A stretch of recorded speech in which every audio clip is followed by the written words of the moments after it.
साथियों, स्वागत है आप सभी का एक बार फिर से मेरे चैनल पर। और अब हम यहाँ पे जैसा कि आपको पता है कि आपके डीबीटी जेआरएफ का आंसर की जो है वो आपका रिलीज़ कर दिया गया है। तो उसी के संदर्भ में हम क्वेश्चन पेपर को डिस्कस करने वाले हैं कि कैसे क्वेश्चन्स आए थे या कितने क्वेश्चन्स आप बना सकते थे या फर्दर आप नेक्स्ट एग्ज़ाम में किस तरीके से अप्रोच रखकर अपनी गलतियों को सुधार कर सकते हैं। तो यहाँ पे 2-4 मुख्य बातें हैं। तो पर्टिकुलर इस वीडियो में हम क्वेश्चन पेपर को डिस्कस करने वाले हैं, प्रॉपर एनालिसिस के साथ हम करने वाले हैं कि हाँ भैया, किस तरीके के क्वेश्चन्स आए थे। अब चूँकि यहाँ पे मैं एक चीज़ और आपको क्लियर कर देना चाहता हूँ ताकि आप भी ना परेशान हो और ना हमको बार-बार उस बात के लिए इंगित करें। तो पहली इम्पोर्टेंट चीज़ ये है कि जो अभी आपके ज़हन में जो सबसे इम्पोर्टेंट पॉइंट जो आपका चल रहा है वो आपका कट ऑफ को लेके है। तो कहने का मतलब ये है कि चूँकि अगर आप मेरे को थोड़ा-सा भी अगर जानते होंगे तो हम कट ऑफ ऐसे प्रिडिक्ट नहीं करते हैं कि कुछ भी चीज़ों को हमने डेटा को उठा लिया और उसके अकॉर्डिंग जो है वो मैंने बता दिया पुराने ट्रेंड को देखते हुए। क्योंकि हर दिन, हर परिस्थिति, हर एग्ज़ाम, हर समय अलग होता है। ठीक है? तो चूँकि आप जो इस एग्ज़ाम को दे रहे हैं, मैं आपको बता रहा हूँ कि आप एक जेआरएफ का एग्ज़ाम दे रहे हैं, कल को आप इससे रिसर्च ही करने जाओगे और तो कुछ करने जाओगे नहीं। तो थोड़ा-सा इस तरीके का माइंडसेट ज़रूर डेवलप करिए कि थोड़ा-सा धैर्य रखना सीखिए, क्योंकि जब आप पीएचडी में आएँगे ना, तो वहाँ पे धैर्य बहुत इम्पोर्टेंट चीज़ है। तो इसीलिए जो ये कट ऑफ का आपकी जो डिमांड है, ये मैं आपको कल या परसों तक आपको ये वीडियो मिल जाएगा। लेकिन उसके पहले हम पूरा क्वेश्चन पेपर डिस्कस करेंगे, जिससे आपको भी, अगर आप वाक़ई में, अगर आप उस वीडियो को देखने से पहले आप क्वेश्चन पेपर डिस्कशन के वीडियो देखे रहेंगे, तो आपको ज़्यादा कनेक्टेड रहेंगे और ज़्यादा आपको समझ में आएगा कि मैं किस बेसिस पे कट ऑफ क्या बोलने वाला हूँ, ठीक है? तो इस वजह से मैं ये नहीं करने वाला हूँ कि हाँ, मैं आपको कट ऑफ का वीडियो पहले दे दूँ, बिना क्वेश्चन पेपर देखे, बिना आपके साथ डिस्कस किए, ठीक है? तो ये चीज़ें यहाँ पे बिल्कुल नहीं होने वाली है। डिट्टो कट ऑफ जो मुझे लगती है, वो मैं आपके साथ साझा करूँगा, लेकिन उसके लिए भी आपको थोड़ा-सा धैर्य रखना होगा। तो ये बात आपको क्लियर हो गई है और तो वो धैर्य आपको अभी से ही शुरुआत करनी है। इसके बाद जो दूसरा मुख्य इम्पोर्टेंट पॉइंट है, जो मेरे लिए इम्पोर्टेंट है, कि अभी हम यहाँ पर, चूँकि हम पहले सेक्शन बी को डिस्कस करेंगे और फिर हम सेक्शन ए को डिस्कस करेंगे। और सेक्शन बी को जब हम डिस्कस करेंगे, तो आपको ये आइडिया लगता जाएगा कि इससे आपको 2 चीज़ें सिद्ध होंगी। कि पहला चीज़ जो मेरा पॉइंट रहेगा कि क्या क्वेश्चन ईज़ी थे या क्या क्वेश्चन मॉडरेट थे या हार्ड थे, या क्या क्वेश्चन पेपर ट्रिकी था, ठीक है? वो चीज़ें मैं आपको एक्सप्लेन करता चाहूँगा। और दूसरा चीज़ यहाँ पे ये क्लियर होगा कि हमारे पढ़ाए हुए कितने कंटेंट्स यहाँ पे आए हैं, जिससे आप सेक्शन भी बहुत अच्छे से कर सकते थे।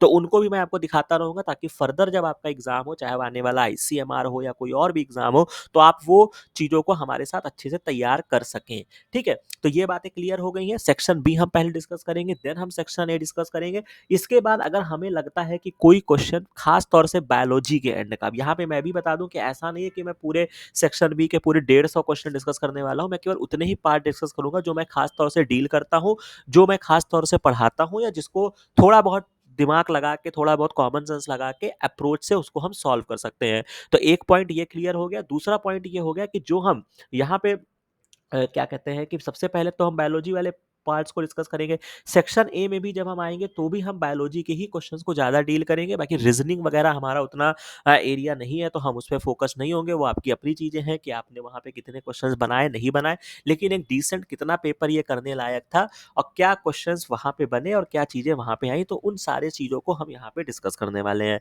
तो बात यहाँ पे क्लियर हो गई। और बाकी जब हम बायोलॉजी के पार्ट की तरफ ये भी देखेंगे कि जब हम इस पूरी प्रक्रिया को कर लेंगे, तो क्या कोई क्वेश्चन जो है वो आपके चैलेंज करने योग्य है, ठीक है? उसके लिए हम एक सेपरेट वीडियो करेंगे। अगर मुझे लगता है कि हाँ, कोई क्वेश्चंस ऐसा है जिसको मुझे आपके द्वारा चैलेंज कराना चाहिए, या अगर आपकी उसमें कोई क्वेरी है, तो हम उसको बाद में एक सेपरेट वीडियो के माध्यम से समझेंगे। तो ये बातें यहाँ तक आपको क्लियर हो गई होंगी, कोई समस्या नहीं आएगी। अब हम आगे बढ़ते हैं और यहाँ पे क्वेश्चन पेपर को डिस्कस करना स्टार्ट करते हैं। तो ये आप देख सकते हैं, ये बेट 2025 13 मई 2025 को आपका पेपर कंडक्ट हुआ। सबसे पहले हम यहाँ पे सेक्शन बी करने जा रहे हैं। तो पहला क्वेश्चन जो मैंने आपको उठाया है, ये आपका मैचिंग का क्वेश्चन है। और मैंने हमेशा से बोला कि भाई, मैचिंग के क्वेश्चन को आपको मतलब तुरंत करना है, ठीक है? मतलब कोशिश करनी है, क्योंकि अगर आपने किसी भी एक मैचिंग को पकड़ लिया, तो आपका कार्य बन जाएगा।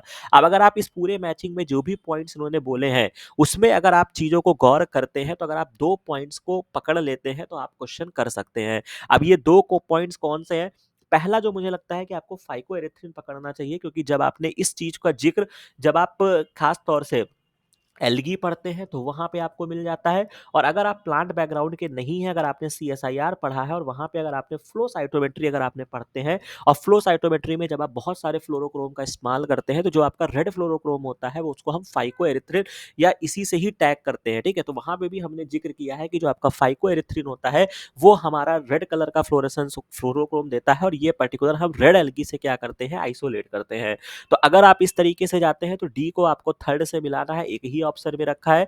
और अगर आप इतना भी नहीं जहमत उठा सकते हैं तो एक और ऑप्शन में आपको एक्वेरिन लिया गया है और बायोलुमिनेसेंट जेलीफिश। तो याद होगा आपका एक जो जेलीफिश होता है, जो कि इसके बारे में जब हम सीएसआईआर की भी प्रिपरेशन करते हैं और मैंने डीबीटी के पीवाईक्यूज में डिस्कस भी कराया है, जहां पे लास्ट 2022 या 21 में क्वेश्चन आया था, जहां पे जेलीफिश जो कि आपका फ्लोरोक्रोम या फ्लोरेसेंस या आपका एक इस तरीके की चीजें करता है, तो वहां पे एक ट्राइपेप्टाइड का सीक्वेंस होता है, याद आया होगा, ठीक है। वो कौन सा ट्राइपेप्टाइड रहता है उसके बारे में उन्होंने क्वेश्चन पूछा था, और किस तरीके से वहां पे लुमिसेंस आपको देखने को मिलता है, ठीक है। तो ये आपका वहां पे आ जाता है। इसके अलावा अगर आप जूलॉजी बैकग्राउंड के हैं तो जब आप जूलॉजी में जब आप फाइलम पढ़ते हैं तो वहां पे भी आपको देखने को मिलता है, जहां पे हम इसको याद होगा कि जेलीफिश की जब हम बात करते हैं तो एक्वेरिया विक्टोरिया यहाँ पे इसका पूरा नाम होता था, ठीक है। तो ये वहीं से आपका आंसर निकल जाएगा। तो अगर आप सी को भी फर्स्ट से मिलाते हैं तो भी आपको एक ही ऑप्शन में रखा है, और बाकी दो नई चीजें हैं। अगर आपको आता है तो ठीक है, नहीं आता है तो कोई बात नहीं, आपका आंसर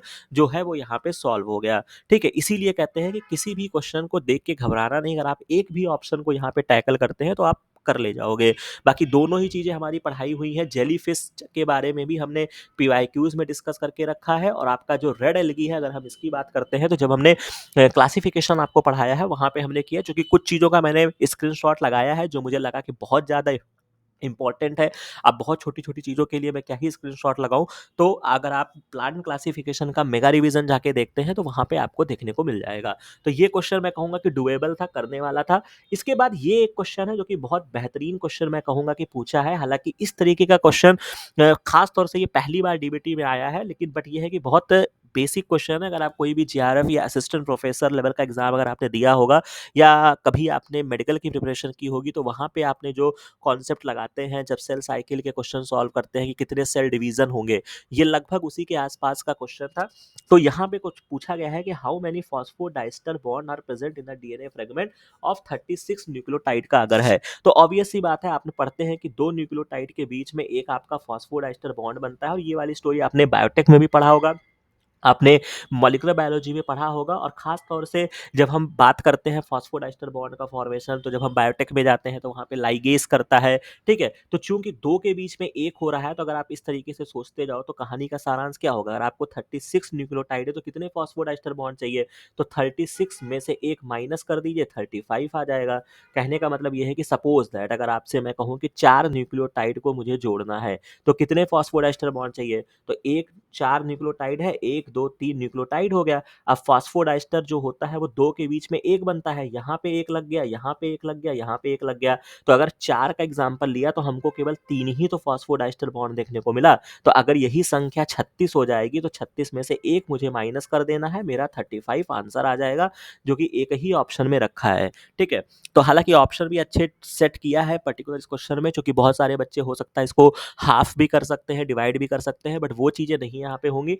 तो 13184 का जो राइट आंसर बनेगा वो सेकंड बनेगा, आंसर सही दिया गया है। तो यहाँ पर आपको कोई भी समस्या नहीं आनी चाहिए, ठीक है। बाकी हाँ, अगर ये क्वेश्चन अगर आपने नहीं किया है तो भी मेरी तरफ से कोई बहुत बड़ा आपके ऊपर दबाव नहीं है कि ये क्वेश्चन आपको करना ही चाहिए था, क्योंकि इसके एवज में बहुत क्वेश्चन जो है वो एकदम वन लाइनर क्वेश्चन और सीधा क्वेश्चन आपसे पूछा गया है, जो आप हमारे माध्यम से पढ़ के गए होंगे और एग्जाम में कर लेंगे।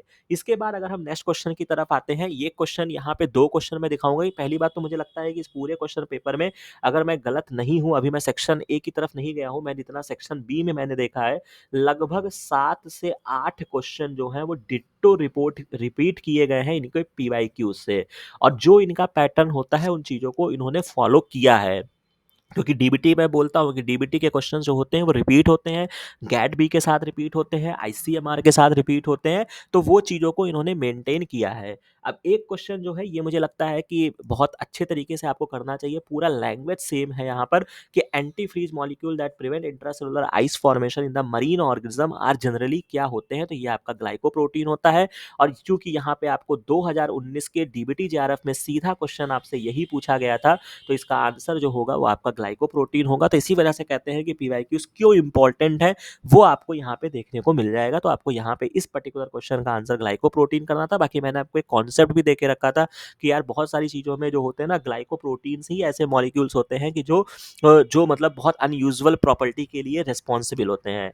इसी तरीके से एक और क्वेश्चन आपसे पूछा गया है जो कि आपका 190 क्वेश्चन आईडी है कि severe combined immunodeficiency disorder is called due to the loss of. अब इस क्वेश्चन का एक्सप्लेनेशन आपको हमारे वीडियो में भी मिल जाएगा, बाकी मैंने ये लगा दिया है। अगर आप आईसीएमआर का क्वेश्चन पेपर सॉल्व करते हैं तो आईसीएमआर 2023 में पूछा गया है कि first clinical application of gene therapy 4 year old girl लड़की में दिया गया था, तो ये क्या उसमें कमी थी, तो उसमें एडिनोसिन डीएमिनेज डिफिशियंसी थी। और इस डिजीज को हम क्या बोलते हैं, एससीआईडी बोलते हैं। इसका पूरा एक सेपरेट लेक्चर मेरा अवेलेबल है और बहुत बार हमने इसको डिस्कस किया है। तो इसका जो राइट आंसर बनेगा वो आपका फोर्थ ऑप्शन आ जाएगा। ठीक है, तो मुझे लगता है कि यहाँ पे कोई आपको समस्या आनी चाहिए। फिर इसके बाद एक और क्वेश्चन जो मुझे लगता है कि बहुत बेसिक क्वेश्चन उन्होंने पूछा है, थोड़ा सा आप फंसे होंगे, अगर आपने किया होगा तो बहुत अच्छी बात है और मुझे लगता है कि शायद ये क्वेश्चन करना भी चाहिए, बट फिर भी मैं आपको बेनिफिट ऑफ डाउट देता हूँ। अगर आपने इस पर्टिकुलर को नहीं अटेम्प्ट किया तो चलो कोई बात नहीं। इस क्वेश्चन की आईडी जो है वो आपका 13077 है। कह रहा है कि एथिडियम ब्रोमाइड जो है ये आपका कॉमनली यूज किया जाता है stand for DNA molecule in the gel electrophoresis. How डिज it stand the DNA. अब ये आपने डीएनए में एगारोज जेल इलेक्ट्रोफोरेसिस का मेरा एक वीडियो है, वहां पे जाके पढ़ोगे तो मैंने बताया था कि आप ईटीबीआर से आप स्टेनिंग करते हैं, जो कि आपका किस कलर का दिखता है। जब आपने कभी थोड़ा सा डिसर्टेशन किया होगा तो आपने देखा होगा जो डीएनए का बैंड आता है वो आपका ब्राइट ऑरेंज कलर का बैंड आता है। अब ये करता क्या है, ये एक तरीके का इसमें टर्म इस्तेमाल करते हैं, ये आपका इंटरकैलेटिंग एजेंट होता है। इंटरकैलेटिंग एजेंट का मतलब होता है कि जो आपका डीएनए का डबल हेलिक्स होता है उसमें हाइड्रोजन बॉन्डिंग होता है। तो ये क्या करता है बेटा, ये करता ये है कि इस हाइड्रोजन बॉन्डिंग की जो ये सारी कहानी है ना, जो ये बेसिस के बीच में सारी चीजें हैं, तो ये इनके बीच में जाके स्टैक हो जाता है, यानी कि घुस जाता है। तो इस चीज को मैंने वहां पे एक्सप्लेन किया था। तो अगर आप इसको पकड़ना चाहें तो इसमें आपको एक ऑप्शन में देखने को मिलेगा कि consistent with its planar structure ethidium bromide align itself between the paired basis in a DNA duplex. तो ये इसका राइट आंसर हो जाएगा। तो 13077 का पहला ऑप्शन बनेगा, जाके देख लेना। एगारोस जेल इलेक्ट्रोफोरेसिस का मेरा वीडियो है, वहां पे हमने इस बात को एक्सप्लेन किया है।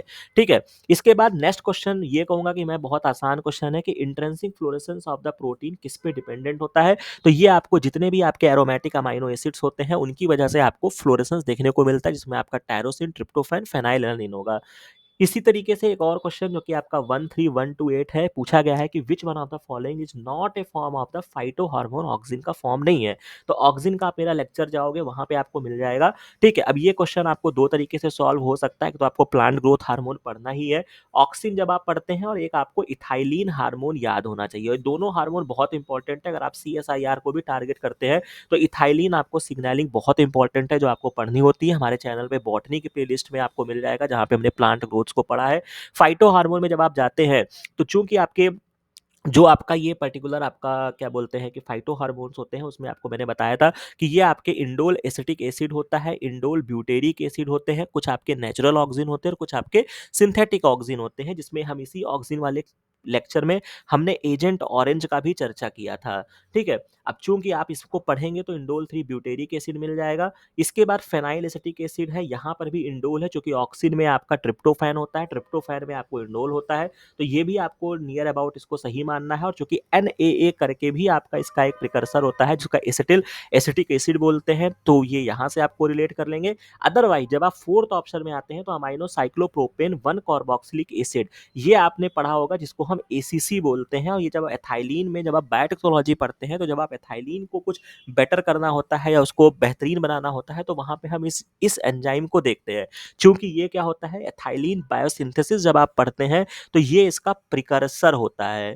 ठीक है, ये मैंने आपको बताया था एथिलीन का जो प्रिकर्सर होता है, कह सकते हैं कि जब बायोसिंथेटिक पाथवे पढ़ते हैं तो वहाँ पे जो फर्स्ट प्रोडक्ट होता है वो आपका एसीसी होता है। तो इसका जो राइट आंसर बनेगा वो आपका फर्स्ट बनेगा, बट थोड़ा-सा कॉम्प्लिकेटेड था, फिर भी डूएबल था, नहीं किया तो कोई बात नहीं। इसी वजह से मैं कह रहा हूँ कि ये क्वेश्चन पेपर को जब बच्चों ने दिया है या उसके बाद लौट के आए हैं और जिस तरीके से एक पूरी हवा बनाई गई कि जो क्वेश्चन पेपर था वो बहुत ईज़ी था, बहुत ईज़ी था, ऐसा नहीं है। तो अभी आप डिस्कस करते जाएँगे तो आपको देखने को मिलता जाएगा कि पेपर आसान नहीं था, पेपर की लैंग्वेज को इन्होंने घुमाया है, ठीक है? जिसकी वजह से बच्चों के क्वेश्चंस गलत हुए हैं, ठीक है? तो और बच्चे वहाँ पे ऑब्वियस सी बात है, मैं आपको ये भी चीज़ बहुत ज़िम्मेदारी के साथ कह रहा हूँ, जो कि हम कट ऑफ के वीडियो में डिस्कस करेंगे कि दूर से बैठकर जब हम इस क्वेश्चन पेपर को डिस्कस करते हैं, वो चीज़ अलग प्रक्रिया होती है और जब आप किसी एग्ज़ाम को पर्टिकुलर देते हैं, उसमें दोनों में आपकी ज़मीन-आसमान की फ़र्क होती है। तो उस एरर ऑफ मार्जिन को मैं कंसीडर करता हूँ, ठीक है? वो मैं भी वहाँ पे बैठूँगा, तो भी कुछ एरर चांसेस रहते हैं कि वो गलतियाँ होती हैं, ठीक है? और ऑब्वियस सी बात है आपके 3-4 क्वेश्चन्स नहीं लगेंगे भाई, अभी तो मैंने इस तरीके से क्वेश्चन लगाया है, क्या पता आपने जब क्वेश्चन पेपर सॉल्व करना स्टार्ट किया हो तो आपको सबसे पहले ही 36 न्यूक्लियोटाइड वाला क्वेश्चन मिल गया हो, आपको सबसे पहले ही ये क्या नाम है इंटरकैलेटिंग मिल गया, आपको ऑक्सिन मिल गया। जब 3-4 क्वेश्चन आपको नहीं लगते हैं ना, तो लाख क्वेश्चन यहाँ पे पड़े हुए हों कि इंट्रिंसिक फ्लोरेसेंस किसमें होता है या उसके अलावा कोई चीज़ कहाँ होता है ना, तो फिर दिमाग नहीं काम करता है, ठीक है? तो इस चीज़ को भी कंसीडर करना होता है जब हम कट ऑफ को देखेंगे और क्वेश्चन पेपर में ईज़ी लैंग्वेज नहीं दिया गया है। ये बात अपने ज़हन में बहुत अच्छे से बैठा लीजिएगा। तो 131-88 का जो यहाँ पे राइट आंसर बनेगा वो आपका 4th बनेगा। इसके बाद एक और क्वेश्चन है जो कि आपका 13121 है। ये क्वेश्चन भी इन्होंने बहुत अच्छा डिज़ाइन किया है। मतलब वही मैं कह रहा हूँ कि क्वेश्चंस इन्होंने अच्छे-अच्छे पूछे हैं और जो हमने पढ़ाया है वो भी पूछा है। जैसे बच्चे आए, बच्चों से मैंने पूछा कि इस बार चूँकि हमने सेल ऑर्गेनेल्स को बहुत डिटेल में पढ़ाया था, तो मैंने बच्चों से पूछा कि क्या सेल ऑर्गेनेल आया था? तो बच्चों का ये रिस्पॉन्स था कि नहीं सर, सेल से ज़्यादा क्वेश्चंस नहीं आए थे या कुछ ही क्वेश्चंस थे वो हमसे नहीं बने। अरे भाई क्यों नहीं बने? यहाँ पे पूछा गया है कि which organelle is a common in the Nicotiana and Drosophila. अब कौन सा सेल ऑर्गेनेल कॉमन है? चूँकि यहाँ पे इन्होंने एनिमल के स्पीशीज़ का नाम दिया, ड्रोसोफिला आपने पढ़ा है, ये आप एनिमल्स में पढ़ते हो। एनिमल में जब आप सिग्नलिंग वगैरह पढ़े होगे, वहाँ पे पढ़े होगे। ठीक है, इंसेक्ट में आता है। निकोटीना, ये तो आप निकोटीना टोबैकम, टोबैको प्लांट है ना, अब टोबैको क्या है? ये आपका प्लांट है। अब बस सिंपल आपसे प्लांट और एनिमल में कंपैरिजन करा रहा है कि कौन-सा ऑर्गेनेल कॉमन होगा। अब क्लोरोप्लास्ट होगा? नहीं होगा भाई क्लोरोप्लास्ट, क्योंकि भाई प्लांट में होगा लेकिन एनिमल्स में नहीं होगा। वैक्यूल, वैक्यूल आपको पढ़ाया था, इसका भी लेक्चर अवेलेबल है, ये आपके प्लांट्स में होगा, एनिमल्स में नहीं होगा। माइटोकॉन्ड्रिया की संभावना है कि वो यहाँ दोनों में उपस्थित हो सकता है और सेंट्रियोल तो हमने इस बार बहुत डिटेल में पढ़ाया था, पीवाईक्यूज़ से भी बताया था कि सेंट्रियोल जो होता है वो आपका कैरेक्टरिस्टिक फीचर होता है आपके एनिमल सेल्स का। तो यानी कि जो इसका राइट आंसर बनेगा वो आपका माइटोकॉन्ड्रिया बनेगा। तो 13121 की जो राइट आंसर होगी वो आपका 3rd होगा। तो इस तरीके का जो क्वेश्चन है ना, जो आप लोग कह रहे हो ना कि ये बहुत अच्छा क्वेश्चन था, बहुत ईज़ी क्वेश्चन था, ऐसा क्वेश्चन 2020 में नहीं आया है, ठीक है? ये बहुत ज़िम्मेदारी के साथ मैं बोल रहा हूँ, ठीक है? तो इसको आप कंसीडर करिए। इसके बाद एक और क्वेश्चन आपसे पूछा गया है कि 13180, a researcher is looking for a possible DNA binding region in the protein structure. तो ये क्या होगा? तो ऑब्वियस सी बात है, डीएनए में हमने पढ़ाया था, डीएनए खुद ही कहता है कि मेरे ऊपर निगेटिव चार्ज है। अब निगेटिव चार्ज है तो प्रोटीन से आपको घुमाना है तो आपका पॉजिटिवली चार्ज होना चाहिए और इसका जो रेफरेंस है, अगर आप अपने दिमाग में न्यूक्लियोसोम को रख के सोचते हैं तो बस वही क्वेश्चन इन्होंने यहाँ पे डायरेक्ट ना पूछ के इनडायरेक्टली पूछा है। डीएनए पे निगेटिव चार्ज होता है और जो आपके पॉजिटिवली चार्ज अमाइनो एसिड होते हैं, लाइसिन वगैरह, उन पे पॉजिटिव चार्ज होता है, तो ये आपस में घूम के न्यूक्लियोसोम स्ट्रक्चर बनाता है। तो इसका जो राइट आंसर बनेगा वो आपका 2nd बनेगा। इसके बाद एक और क्वेश्चन जो कि एग्रोबैक्टीरियम, जो कि इनका बहुत फेवरेट क्वेश्चन है, इसके बिना इनका क्वेश्चन ही नहीं बनना है, कि पूछा गया है कि the product of which of the following vir gene activate करता है transcription of other vir gene in the Agrobacterium. तो ये जो होता है ये आपका एजी होता है और इस लेक्चर को मैंने बहुत अच्छे से पढ़ाया भी था और आपको मैंने जब वीर वाली स्टोरी में मैंने आपको लर्न भी कराया था कि जो अनिल कपूर फ़िल्म का गाना है एजी ओजी लो जी सुनो जी 1 टू द 4, उस तरीके से अगर आप याद करेंगे तो पहले आप कन्फ्यूज़ ही नहीं होंगे कि जो आपका पहला जो आपका ट्रांसक्रिप्शनल फैक्टर एक्टिवेट होगा या आपका विर जीन जो होंगे वो आपके एक्टिवेट होंगे, वो आपका ए और जी होगा। तो इसका जो राइट आंसर बनेगा वो आपका ए और जी होगा। तो व सेकंड ऑप्शन जो होगा वो इसका राइट आंसर हो जाएगा। ठीक है? और ये चीज़ें चूँकि आपको इतने सहजता से लर्न कराई गई है, जो हमारे चैनल के प्लेटफ़ॉर्म के बच्चे हैं, उनको लग रहा है ना कि पेपर ईज़ी है था या हमसे हो गया या कुछ और क्वेश्चंस हो जाते हैं, ऐसा नहीं है। उतने ही क्वेश्चंस करने में सबके जो है वो हालत ख़राब हुए हैं, ठीक है? आपको चूँकि मैं इतनी बार लर्न करा देता हूँ, दैट्स व्हाई जो है कि ये चीज़ें आपकी एक झटके में हो गई और जिसका उपयोग आपने बाकी क्वेश्चंस में कर पाए, ठीक है? तो ये आपका हो गया। इसके बाद इस क्वेश्चन के बाद अगर हम अगले क्वेश्चन की तरफ आगे बढ़ते हैं, एक और मैचिंग का क्वेश्चन, ये भी हमने बहुत अच्छे से आपको आईसीएमआर के टाइम पे पढ़ाया था। अब इसमें वुपिंग कफ अगर आप देखते हैं तो परट्यूसिस से होता है, वुपिंग कफ बी का थर्ड आपको लगाना है, एक ही ऑप्शन में रखा है, ये आपका थर्ड ऑप्शन हो जाएगा। 13 101 का थर्ड ऑप्शन राइट हो जाएगा। बाकी किस किस से क्या होता है, जो बच्चे बिगिनर्स हैं वो जरूर अपनी कॉपी में नोट डाउन करें, क्योंकि हो सकता है अगली बार सीधा पूछ ले कि एंथ्रेक्स किससे होता है, सिफिलिस किससे होता है। सिफिलिस बहुत इंपॉर्टेंट है, ये आपका ट्रेपोनोमा पैलिडियम से होता है, और ये क्यों इंपॉर्टेंट है मैं आपसे जानना चाहूंगा। इसके बाद एक और क्वेश्चन पूछा गया है कि 13195। अब देखिए यहाँ पे चाहते तो इस क्वेश्चन को ये सीधा डराइव कर सकते हैं कि which one of the following is the gram negative bacteria, लेकिन इन्होंने कहानी को बुना है ताकि आपके दिमाग में क्योस क्रिएट कर सके कि यार कुछ तो ये मतलब जटिल क्वेश्चन पूछ रहे हैं। अब पूछा क्या है कि ये न्यू बैक्टीरिया जो है वो आइसोलेट किया गया है सॉइल से, विच हैज रॉड शेप्ड है। अब यहाँ पे इस क्वेश्चन के आंसर में शेप का इतना बड़ा रोल नहीं है, and is positive in the gram staining, यानी कि अगर आपने ग्राम स्टेनिंग किया उसमें क्या है, ये आपका पॉजिटिव हो रहा है, तो bacteria is unlikely to be, तो बैक्टीरिया कौन सा नहीं होगा।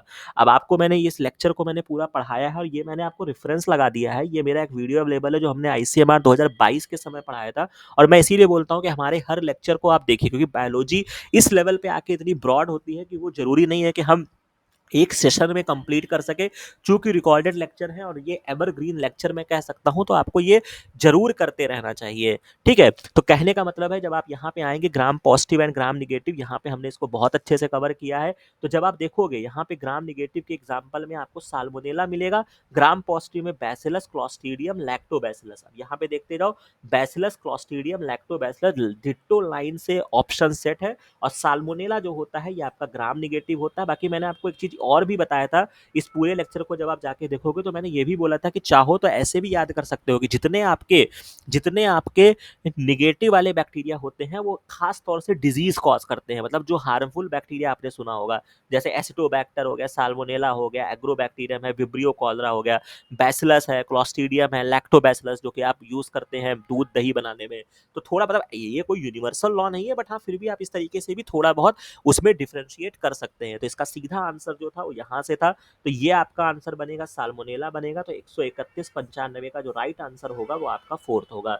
अब इसके बाद अगर हम बात करते हैं नेक्स्ट क्वेश्चन जो पूछा गया है, ये भी बहुत बढ़िया क्वेश्चन आपसे ड्राइव किया गया है, और डेफिनेटली ये हमारा पढ़ाया हुआ क्वेश्चन, प्रिडिक्टेड क्वेश्चन है कि enzyme involve in the cholesterol biosynthesis that is inhibited by the glucagon AMPK and cholesterol. अब चूंकि यहीं पर इन्होंने खेल गए, जो आप लोग कह रहे हो ना कि क्वेश्चन पेपर इजी था, अब इस क्वेश्चन को सॉल्व करने के तीन तरीके हैं।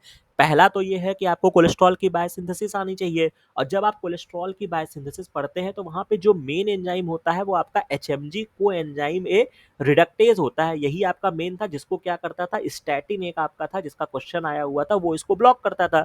लेकिन इन्होंने क्या किया, इन्होंने सीधा पूछा ही नहीं, अब इन्होंने इसी में ग्लूकागॉन को भी ला दिया, इन्होंने एएमपीके को भी ला दिया और कोलेस्ट्रॉल को लाया। लेकिन जब आप इसमें, अब चूंकि यहाँ पे इन्होंने एक हिंट भी दिया इस क्वेश्चन में, हिंट क्या दिया, इन्होंने कोलेस्ट्रॉल भी बोल दिया। अब कोलेस्ट्रॉल क्या है भाई, किसी भी चीज का हम क्या करते हैं, हम फीडबैक इनहिबिशन ही तो पढ़ते हैं।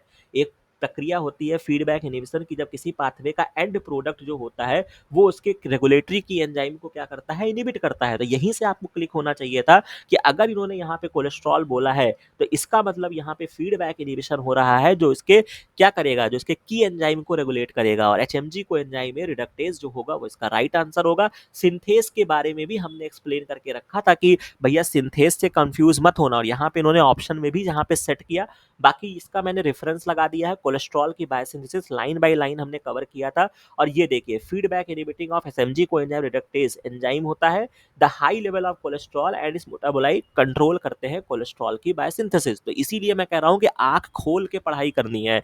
मैंने आपको हमेशा बोला कोलेस्ट्रॉल, कोलेजन, ठीक है, beta oxidation of fatty acid की बायोसिंथेसिस, ये सब बहुत इंपॉर्टेंट है। तो डायरेक्ट क्वेश्चन मैं कहूंगा, क्वेश्चन थोड़ा सा बुद्धि लगा के भी कर सकते थे, और अगर आप हमारे कंटेंट को देख कर जाते तो भी आप यहाँ पे कर सकते थे। तो ये क्वेश्चन आपका हो गया, कोई समस्या नहीं आएगी। इसके बाद डिजीज बायोलॉजी में हमने इस साल जब हमने आईसीएमआर की प्रिपरेशन किया वहां पे मैंने आपको पढ़ाया है लॉक जॉ डिजीज किससे कॉज होता है, तो ये आपका क्लॉस्ट्रीडियम टेटानी से होता है। बेसिक क्वेश्चन था, करने वाला क्वेश्चन था। इसके बाद 13117 क्वेश्चन आईडी है और यहाँ पे कह रहा है कि आपको एबीओ ब्लड टाइप है, इन द ह्यूमन में है, एक्सहिबिट करता है codominance of the multiple alleles, तो ये आपका कैरेक्टरिस्टिक फीचर है, इसको याद रखिएगा।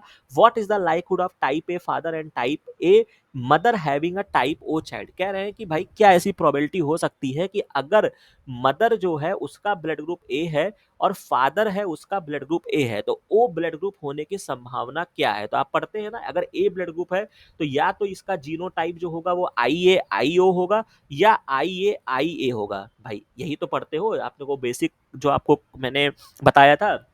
अब ये आपका होमोजाइगस कंडीशन होता है, लेकिन जब ये हेट्रोजाइगस कंडीशन होता है, भले ही यहाँ पे ओ है, ठीक है, लेकिन यहाँ पे जो डोमिनेंट ग्रुप आएगा वो आपका ए ब्लड ग्रुप आएगा और यहाँ पर भी ए ब्लड ग्रुप आएगा। तो कहने का मतलब ये है कि ये कह रहे हैं कि कब यहाँ पर ओ ब्लड ग्रुप आने की संभावना होगी, ठीक है। तो ओ ब्लड ग्रुप आने की संभावना कब हो सकती है, जब आपका होगा, तो यानी कि ओ ब्लड ग्रुप आने की संभावना हेट्रोजाइगस कंडीशन में होगी। अब हेट्रोजाइगस जो है वो आपको चारों ऑप्शन में रखा हुआ है। अब इसको मैं थोड़ा सा क्लीन कर देता हूँ ताकि मैं आपको क्रॉस करके बेटर तरीके से आपको दिखा सकूँ, ठीक है। अब क्या करोगे, अब यहाँ पे आपको एक क्रॉस करना होगा, बहुत बेसिक क्रॉस है, मैंने आसानी से आपको बताया है, ठीक है। आई ए रखिए, आई ओ रखिए, आई ए रखिए, आई ओ रखिए, तो आई ए क्रॉस करोगे तो आई ए हो गया, ये आपका आई ओ हो गया, इसको इससे क्रॉस किया हमने, इसको इससे क्रॉस करना है तो आई ए हो गया और आई ओ को क्रॉस करेंगे तो ये आपका आई ओ हो जाएगा। तो यानी कि ये आपका प्योरली आपका ब्लड ग्रुप ए हो जाएगा, इसको समझते जाइए, दूसरे कलम से हाईलाइट कर देता हूँ। ये आपका प्योरली ब्लड ग्रुप ए हो जाएगा, ठीक है। ये आपका, ये भी चूंकि आई ओ है तो ये आपका डोमिनेंट रहेगा, तो यहाँ भी ए ब्लड ग्रुप रहेगा, यहाँ भी ए ब्लड ग्रुप रहेगा, लेकिन जब आई ओ मिलेंगे तब ये आपका ओ ब्लड ग्रुप बनेगा, आई नॉट कह लो या आई ओ कह लो। तो यानी कि जो इसका होगा, अगर आप चार में कंपैरिजन करें तो कितना हो गया, यहाँ पे आपको 25% ही तो देखने को मिला, तो यानी कि 25% चांस है अगर पेरेंट्स क्या होंगे, हेट्रोजाइगस होंगे। तो 131-17 जो है इसका राइट आंसर आपका सेकंड बनेगा। बहुत बेसिक क्वेश्चन मैं कहूंगा, लेकिन हाँ, एग्जाम लेवल में ऐसे क्वेश्चन जब आते हैं तो एरर की संभावनाएं भी होती हैं, तो आसान क्वेश्चन मैं नहीं कहूंगा, थोड़ा सा यहाँ पे दिमाग लगा के बुद्धि विवेक का प्रयोग करके आप इस क्वेश्चन को सॉल्व कर सकते हैं।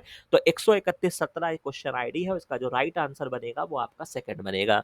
इसके बाद एक और क्वेश्चन जो है जो कि आपका 131-43 है, अगर आप हमारे चैनल से गए हैं पढ़ के तो मोस्ट प्रिडिक्टेड क्वेश्चन था जो मैंने आपको लर्न कराया था कि भैया इनके जो क्वेश्चंस हैं उसमें सिट्रिक एसिड का प्रोडक्शन, ब्यूटेरिक एसिड का प्रोडक्शन, एसिटिक एसिड का प्रोडक्शन, कौन से माइक्रोब्स हैं, कहाँ से हैं, और ये आपका एक एनसीईआरटी का चैप्टर भी है, microbes in the human welfare, वो मैंने आपको पूरा रेफरेंस पढ़ाया था। सीधा क्वेश्चन पूछा गया है कि which microbial strain is used for the citric acid production, तो ये आपका एस्परजिलस नाइजर होता है। और यही क्वेश्चन जो है ये आपके 2022 में सीधा क्वेश्चन आपसे पूछा गया है, तो अगर आप पीवाईक्यूज करके जाते तो भी आप इसको सॉल्व कर सकते थे कि commercial production of the citric acid, तो ये आपका एस्परजिलस नाइगर होगा। और इसी तरीके से एक और क्वेश्चन इस पेपर में मैचिंग में पूछा गया, ठीक है, मैचिंग आपको करना था, Aspergillus niger production of citric acid, A का आपको फर्स्ट से लगाना है, ए का फर्स्ट आपको एक ही ऑप्शन में रखा हुआ है, आपका क्वेश्चन जो होगा वो आपका सॉल्व हो जाएगा, ठीक है। तो इसीलिए कहता हूं कि नकल के लिए भी अकल चाहिए होती है, पीवाईक्यूज लगाते हैं तभी आपके ये चीजें ठीक होता है, क्वेश्चन पेपर की प्रैक्टिस करके जाते हैं भाई आप क्यों बहुत सारे ऐसे क्वेश्चंस में उलझेंगे जब आपको सिंपल एक सिट्रिक एसिड के दो क्वेश्चंस आपको इस पेपर में मिले, ठीक है। तो ये आपका हो गया, और इसी तरीके से आपके पीवाईक्यूज करने का फायदा एक आपको और यहाँ पे देखने को मिलेगा। ये क्वेश्चन है सिस्टिक फाइब्रोसिस डिजीज से कि mutation in the gene coding for क्या होता है, तो सिस्टिक फाइब्रोसिस में क्या होता है, आपका क्लोरीन के चैनल खराब हो जाते हैं। 2019 में डीबीटी के ही पेपर में ये क्वेश्चन पूछा गया था कि the ion transport will be the most affected following mutation in the cystic fibrosis transduction regulator gene में क्या होता है, तो ये आपका क्लोराइड होता है, क्योंकि यहाँ पे इन्होंने सोडियम क्लोराइड इस तरीके से कर दिया, ठीक है। तो ये भी आपका पीवाईक्यूज से रिलेटेड क्वेश्चन था।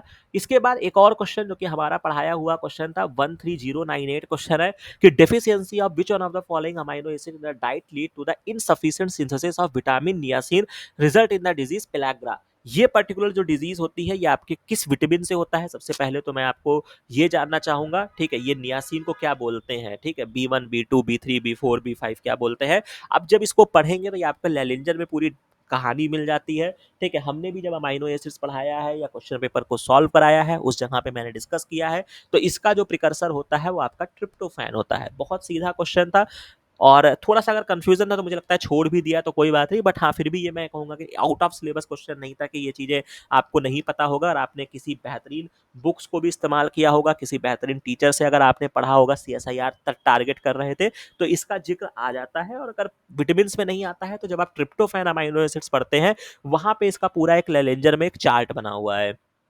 ठीक है, तो ये क्वेश्चन आपका सॉल्व करने वाला था। इसके बाद एक और क्वेश्चन है जो कि आपका 13602 क्वेश्चन आईडी है। अब ये क्वेश्चन जो बहुत इंपॉर्टेंट है, अब इस क्वेश्चन में लेके क्या पूछा गया है और इसको कैसे आप सॉल्व कर सकते थे, और इसी बेसिस पे आप 2-3 क्वेश्चन बना सकते थे इस पर्टिकुलर एग्जाम में। पहली बात तो यहाँ पे जो क्वेश्चन है ये आपका जेल फिल्ट्रेशन क्रोमेटोग्राफी से है, जेल फिल्ट्रेशन क्रोमेटोग्राफी से है। इसके लिए मैंने यहाँ पे रेफरेंस लगाया है, जब हमने डीबीटी का पूरा तैयारी स्टार्ट किया था वहाँ पे आप मेरे जहाँ पे 110 वीडियो है, वहाँ पे 5वें या 6ठे नंबर पे एक वीडियो मिलेगा जहाँ पे आपका मैंने डिस्कस किया था कुछ क्वेश्चंस को डीबीटी जेआरएफ 2020 में। और एक क्वेश्चन आया था साइज एक्सक्लूशन क्रोमेटोग्राफी, जिसका basic principle gel filtration chromatography में अप्लाई होता है, चाहे उसको मतलब दोनों मोर और लेस सेम ही होता है। ठीक है, तो मैंने आपको यहाँ पे क्वेश्चन आया था, और यहाँ पे कौन सबसे पहले इलूट होगा ये क्वेश्चन यहाँ पे पूछा गया था। तो पहली बात तो ये क्वेश्चन प्रेडिक्टेड था जो इनके पीवाईक्यूज में आ चुका था, और यहाँ पे मैंने आपको एक कॉन्सेप्ट दिया था। मेरे कॉन्सेप्ट का मतलब एक सॉल्व करने का तरीका मैंने बताया था कि अगर आप जैसे कि आप क्या होता है, अगर आपने कभी डिसर्टेशन किया होगा या नहीं भी किया होगा, तो अगर आपने इलेक्ट्रोफोर्सिस किया होगा जिसमें आप वेस्टर्न ब्लॉटिंग करते हैं, तो जब आप एसडीएस इलेक्ट्रोफोर्सिस करते हैं तो होता क्या है कि जब आप जेल को रन करते हैं तो हायर मॉलिक्यूलर वेट जो होता है वो आपका ऊपर रहता है, और लोअर मॉलिक्यूलर वेट जो प्रोटीन होते हैं वो नीचे आते हैं। कहने का मतलब है कि 120 केडीए का प्रोटीन ऊपर मिलेगा, फिर 50 केडीए का मिलेगा, फिर 22 केडीए का मिलेगा, और फिर आपको 5 केडीए का प्रोटीन मिलेगा। लेकिन मैंने आपको बताया था कि जब आप जेल क्रोमेटोग्राफी को सोचेंगे या जब आप साइज एक्सक्लूशन कॉलम क्रोमेटोग्राफी को सोचेंगे, तो आपको क्या करना है, आपको जस्ट इसको उल्टा कर देना है। ये देख लो मैंने यहाँ पे पूरा बनाया है कि हाई टू लो, और इसमें क्या होता है कि सबसे उसको बस आपको उल्टा कर देना है, और ये आपका हो जाएगा लो और ये हो जाएगा हाई। तो यानी कि जो आपका हाई मॉलिक्यूलर वेट का प्रोटीन होगा वो आपका पहले इलूट होगा। मतलब ये मैंने एक ट्रिक बताया था आपको, इसका कॉन्सेप्ट क्या है, चीजें क्या है, वो सब बात की बात है। क्वेश्चन सॉल्व करने के लिए आप क्या अप्रोच लगा सकते थे वो मैं आपको यहाँ पे बता रहा हूँ।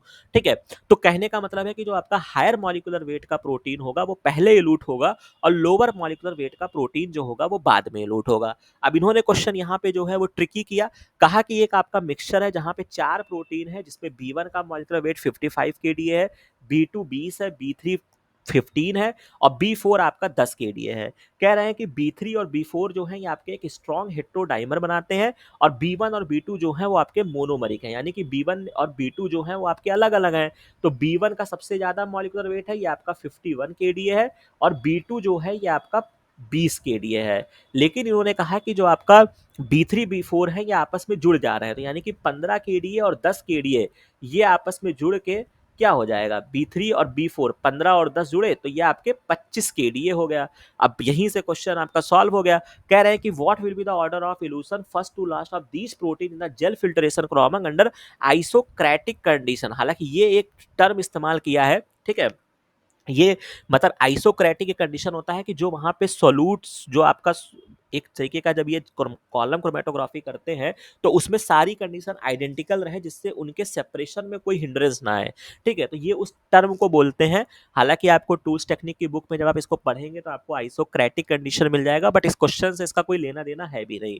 ठीक है, अब इस क्वेश्चन को कैसे सॉल्व करेंगे, तो ये अब मैंने आपको बता दिया, ये आपका हेटेरोट्राइमर बन रहा है। तो यानी कि सबसे पहले कौन इलूट होगा, हायर मॉलिक्यूलर वेट इलूट होगा, तो B1 सबसे पहले आएगा।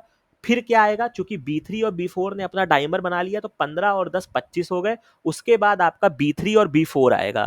तो यानी कि जो फोर्थ ऑप्शन है यहाँ पे आपको रखा हुआ है कि प्रोटीन B1 जो है वो आपके पहले इलूट होगा, followed by हेटेरोडाइमर B3 and B4, और B2 जो है वो आपका 5 kDa वेट कम है, यानी कि सबसे कम है 20 kDa है, तो ये आपको बाद में देखने को मिलेगा। तो फोर्थ ऑप्शन जो होगा वो आपका बनेगा। बहुत बेहतरीन, बहुत अच्छा क्वेश्चन। लेकिन चूंकि अगर आप हमारे चैनल से पढ़ के गए होंगे तो आपको ये क्वेश्चन डेफिनेटली करना चाहिए था। बहुत बेसिक कॉन्सेप्ट से ये क्वेश्चन आपका पूछा गया है और 2 क्वेश्चन पूछे गए हैं। फिर एक क्वेश्चन आपको इसी कंडीशन में पूछा गया है कि 2 आपकी ग्लोबुलर प्रोटीन है, ए और बी है, ठीक है? बाकी इस क्वेश्चन का आईडी देख लो, 13062 का जो राइट आंसर है वो आपका 4th है। ठीक है। मॉलिक्यूलर वेट आपका 20 केडीए दोनों है, मतलब ए और बी दोनों का जो मॉलिक्यूलर वेट है वो आपका 20 केडीए है। कह रहा है कि प्रोटीन ए जो है ये आपका मोनोमर है, लेकिन जो बी है वो आपके ट्राइमर के फॉर्म में आ गया है। अब ट्राइमर का मतलब क्या हो गया कि ये और उसमें घुल गया, तो यानी कि 20 जो है वो आपके ट्राइमर के फॉर्म में आके लगभग इसका मॉलिक्यूलर वेट ज्यादा हो जाएगा, लगभग 60 केडीए के आसपास आ गया। तो which one of the following is a correct when gel filtration chromatography is performed under native condition, मतलब नॉर्मल कंडीशन में आप इसको कर रहे हैं तो क्या होगा? तो जिसका मॉलिक्यूलर वेट ज्यादा होगा वो सबसे पहले इल्यूट होगा, तो यानी कि इसने ट्राइमर बना लिया है प्रोटीन बी ने आपस में ही। तो 20 केडीए का जो इसका मॉलिक्यूलर वेट है, चूंकि ये आपका ट्राइमर बन गया है, जब ये ट्राइमर बन गया है तो इसका 20 से तो ज्यादा ही वेट हो गया होगा, तो बी जो होगा वो आपका पहले इल्यूट होगा, फिर आपका ए होगा। चूंकि बी जो है वो आपका ट्राइमर है और प्रोटीन ए जो है वो आपका मोनोमर है, तो इसका जो राइट आंसर बनेगा वो आपका 13076 क्वेश्चन आईडी है, और इसका जो आपका राइट आंसर बनेगा वो आपका 4th बनेगा। ठीक है। इसके बाद एक और क्वेश्चन जो कि आपका इसी पर्टिकुलर चीजों पे आधारित क्वेश्चन आपसे पूछा गया है, और जो कि मैं कहूंगा कि हालांकि इसका कोई लॉजिक नहीं है, क्योंकि आपको पूरा टूल्स टेक्निक बहुत डिटेल में आना चाहिए, बट चूंकि यहाँ पे नकल के लिए अकल वाली जो कहानी होती है, अगर आप उसको कोरिलेट करते हैं, तो जेल फिल्ट्रेशन क्रोमेटोग्राफी में इन्होंने यहाँ पे आइसोक्रेटिक कंडीशन का इस्तेमाल किया था वर्ड का। तो आइसोक्रेटिक बफर आपको यहाँ पे देखने को मिल रहा है, और एक ऑप्शन में आपको जेल परमिएशन क्रोमेटोग्राफी यहां देखने को मिल रहा है। यही तो कहानी है कि और कोई कहानी है? फिल्ट्रेशन कहो, परमिएशन कहो, तो बी को अगर आप फर्स्ट से लगा देते हैं तो आपको एक ही ऑप्शन में देखने को मिल जाएगा। तो 13174 जो क्वेश्चन आईडी है, इसका राइट आंसर आपका 4 बन जाएगा। ठीक है। बाकी तो आप अगर बहुत चीज़ों को पढ़े होंगे तो आप उसको करते चले जाओगे, लेकिन कहने का मतलब है कि अगर आप इस तरीके से भी इस क्वेश्चन को निपटा सकते थे। इसके बाद एक और क्वेश्चन इसी तर्ज पे पूछा गया मैचिंग में क्रोमेटोग्राफी को लेके। तो जेल फिल्ट्रेशन क्रोमेटोग्राफी यानी कि मॉलिक्यूलर वेट पे डिपेंड करता है। तो मॉलिक्यूलर वेट का यहाँ पे देखिए कहाँ पे दिया गया है, radius and size of the molecule. तो डी का आपको फर्स्ट से लगाना है। अब इस ऑप्शन में यहाँ पे थोड़ा कॉम्प्लिकेटेड किया, लेकिन 2 ऑप्शन आपके बच रहे हैं। अब इसमें से मुझे देखना है डी का फर्स्ट, सी का सेकंड, तो दोनों में दे दिया। अब ए और बी में आपको डिसाइड करना है। फिर आता है आपका आयन एक्सचेंज क्रोमेटोग्राफी। अब कोई आयंस होगा तो वो चार्ज पे डिपेंड करेगा, बहुत सिंपल है। आइसो इलेक्ट्रिक पॉइंट पे डिपेंड करेगा, ए का 4 लगा दीजिए। क्वेश्चन आईडी 13082, इसका आंसर देख लीजिए, आपको 3rd देखने को मिलेगा। ठीक है। तो ये भी क्वेश्चन कह सकते हैं कि आराम से आपके 3 क्वेश्चन जेल फिल्ट्रेशन क्रोमेटोग्राफी का जो मैंने कॉन्सेप्ट दिया, यही कहता हूं कि आप पढ़ो लेक्चर्स को। जरूरी नहीं है कि मैंने जेल फिल्ट्रेशन क्रोमेटोग्राफी मैंने डिटेल में पढ़ाया हो भाई, कुछ चीजें अगर मैंने ट्रिक से बताई हैं, कोई चीजें आपको समझाई हैं, तो भी आप उस कॉन्सेप्ट को अप्लाई करके अपने क्वेश्चन को बना सकते हैं। तो इस तरीके से ये क्वेश्चन जो होगा वो आपका सॉल्व हो जाएगा। अब आगे बढ़ते हैं। नेक्स्ट क्वेश्चन आपसे पूछा गया है कि 13107 क्वेश्चन आईडी है कि which one of the following enzyme is commonly use in the clinical essay of estimating total blood glucose level. ये भी आपके आईसीएमआर जीआरएफ में पूछा गया है, और जिसके ब्लड के लेक्चर में मैंने इसको बताया था। तो ये जो एंजाइम होता है ये आपका ग्लूकोज ऑक्सीडेज होता है। तो क्वेश्चन आईडी 13107 का जो राइट आंसर है वो आपका सेकंड है, और चूंकि ये क्वेश्चन जो मुझे लगता है कि डीबीटी जीआरएफ 2020 में भी पूछा जा चुका है। इसके बाद एक और क्वेश्चन मैचिंग का 13162 क्वेश्चन पूछा गया है कि इनके पर्टिकुलर प्रोडक्ट और कैसे बनते हैं। तो पनीर जो होता है ये आपका कोगुलेटेड मिल्क प्रोडक्ट होता है, तो डी का आपको 4 से लगाना है। एक ही ऑप्शन में रखा है, 4th जो हो जाएगा इसका राइट आंसर हो जाएगा। तो 13162 जो हो जाता है ये आपका 4th हो जाएगा। बाकी कर्ड आपने पढ़ा होगा, फर्मेंटेड मिल्क प्रोडक्ट हो जाएगा, बाकी तो चीजें आपकी आंसर बन जाएंगी। ठीक है। अब आगे बढ़ते हैं। एक और माइक्रो ऑर्गेनिज्म से क्वेश्चन पूछा गया है कि which one of the following micro organism is added to improve the flavour and assist eye formation in the Swiss cheese. अब ये भी क्वेश्चन जो है मैं कहूंगा करने लायक था, और आपने हमारे साथ तैयारी किया है तो आपको मिल जाएगा। ये क्वेश्चन जो है ये आपके आईसीएमआर जीआरएफ 2022 में पूछा गया है। क्वेश्चन पेपर डिस्कशन में आया था कि big hole in the Swiss cheese are produced by. तो ये एक बैक्टीरिया होता है जो कि लार्ज अमाउंट ऑफ CO2 निकालता है, उसकी वजह से ये बनता है। फिर मैंने इसको डिस्कस करने में मैंने यहाँ पे इसको एक्सप्लेन किया था, और यहाँ पे मैंने आपको बताया भी था कि स्विस चीज जो होता है ये आपके प्रोपेनियो बैक्टीरियम सार्मनाई से इसको हम प्रोड्यूस करते हैं, और यहाँ पे मैंने इंपॉर्टेंट भी इसके लिए लगाया है। तो बस अगर वो चीज अगर आपने देखा होता तो एक ऑप्शन में आपको प्रोपेनियो बैक्टीरिया, अब शार्मनाई नहीं दिया है, कोई और स्पीसीज दिया है, क्या मतलब है? आपका आंसर सॉल्व हो गया। इसीलिए कहता हूं कि पीवाईक्यूज आसपास के जो डीबीटी जैसा मैंने गाइड किया था उसी के आसपास सारी चीजें थी। इसके बाद एक और क्वेश्चन जो कहूंगा कि 13152 था कि कॉन्सेंट्रेशन ऑफ प्रोटॉन आयन कितने हैं इन द इतने मोलर NaOH सॉल्यूशन। इसी तरीके का एक क्वेश्चन आपका डीबीटी जेआरएफ 2019 में पूछा गया था, वहां पे हमने एक्सप्लेन किया था, उसको देखे होते तो ये क्वेश्चन आपका सॉल्व हो जाएगा। जैसे इस क्वेश्चन के लिए क्या है कि पीएच क्या होगा इतने मोलर HCl का, तो इसमें क्या हो जाता है 10⁻³ हो जाता है, ये दशमलव हटा दीजिए, ये 100 हो जाएगा, 3 जीरो आ जाएगा, तो यानी कि 1 × 10⁻³ और जितना इसका लॉग का पावर होता है 10 की पावर जो होता है वही वही उसका पीएच हो जाता है। ठीक है, तो ये जो हो जाता है 3 जो होगा, क्योंकि इसको जब आप सॉल्व करते हैं तो यही होता है ना 3 log 10 की वैल्यू 1 होती है, तो 3 × 1 करते हैं तो 3 हो जाएगा। अब 0.1 मोलार NaOH का कंसंट्रेशन आपसे प्रोटॉन आयन का पूछ रहा है, तो चूंकि जब आप इसको सॉल्व करेंगे तो ये आपका 0.1 है, पॉइंट हटाइए, दशमलव लगा दीजिए, तो यानी कि 10⁻⁻1 हो गया। 1 log 10 करेंगे तो ये आपका 1 आ जाएगा, सिंपल सा। लेकिन ये क्या आया, ये OH माइनस की कंसंट्रेशन आया। इसीलिए मैं कह रहा हूं कि इस बार का पेपर आसान नहीं था कि उतना आप सीधा कर ले जाओगे।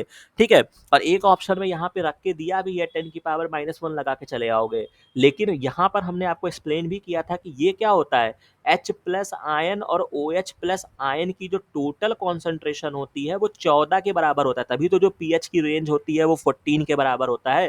तो जब OH आपका 1 है तो 14 में से 1 घटा दीजिए, यानी कि 13, और 13 को पावर में लिखेंगे तो 10⁻⁻13, तो इसका जो कॉन्सेंट्रेशन होगा वो 10⁻⁻13 होगा। तो 13152 का जो राइट आंसर बनेगा वो आपका फोर्थ बनेगा। इसीलिए मैं कह रहा हूं कि क्वेश्चंस डायरेक्ट पूछे नहीं गए, हालांकि पुराने तर्ज पे पूछे गए हैं, लेकिन इतने भी आसान क्वेश्चंस यहाँ पे नहीं पूछे गए हैं। ठीक है, इसके बाद ये भी क्वेश्चन बहुत बढ़िया इन्होंने यहाँ पे ड्राइव किया है, थोड़ा सा ट्रिकी क्वेश्चन किया है, घुमाया है कि first committed step of the glycolytic pathway is catalysed by the enzyme. ये कौन सा फर्स्ट कमिटेड स्टेप जो होता है वो आपका कैटलाइज करता है ग्लाइकोलिसिस का। ये भी क्वेश्चन में बच्चे कंफ्यूज होंगे, क्योंकि सीधा जब आप ग्लाइकोलिसिस पढ़ते हैं तो जो आपका फर्स्ट एंजाइम होता है वो आपका हेक्सोकाइनेज होता है। बहुत सारे बच्चों ने हेक्सोकाइनेज लगा दिया, लेकिन हेक्सोकाइनेज जो होगा वो इसका गलत आंसर होगा। क्यों गलत आंसर होगा, क्योंकि इन्होंने यहाँ पे कमिटेड स्टेप पूछा है, यानी कि जो आपका रेगुलेटरी स्टेप है, जो आपका रिस्पॉन्सिबल स्टेप है।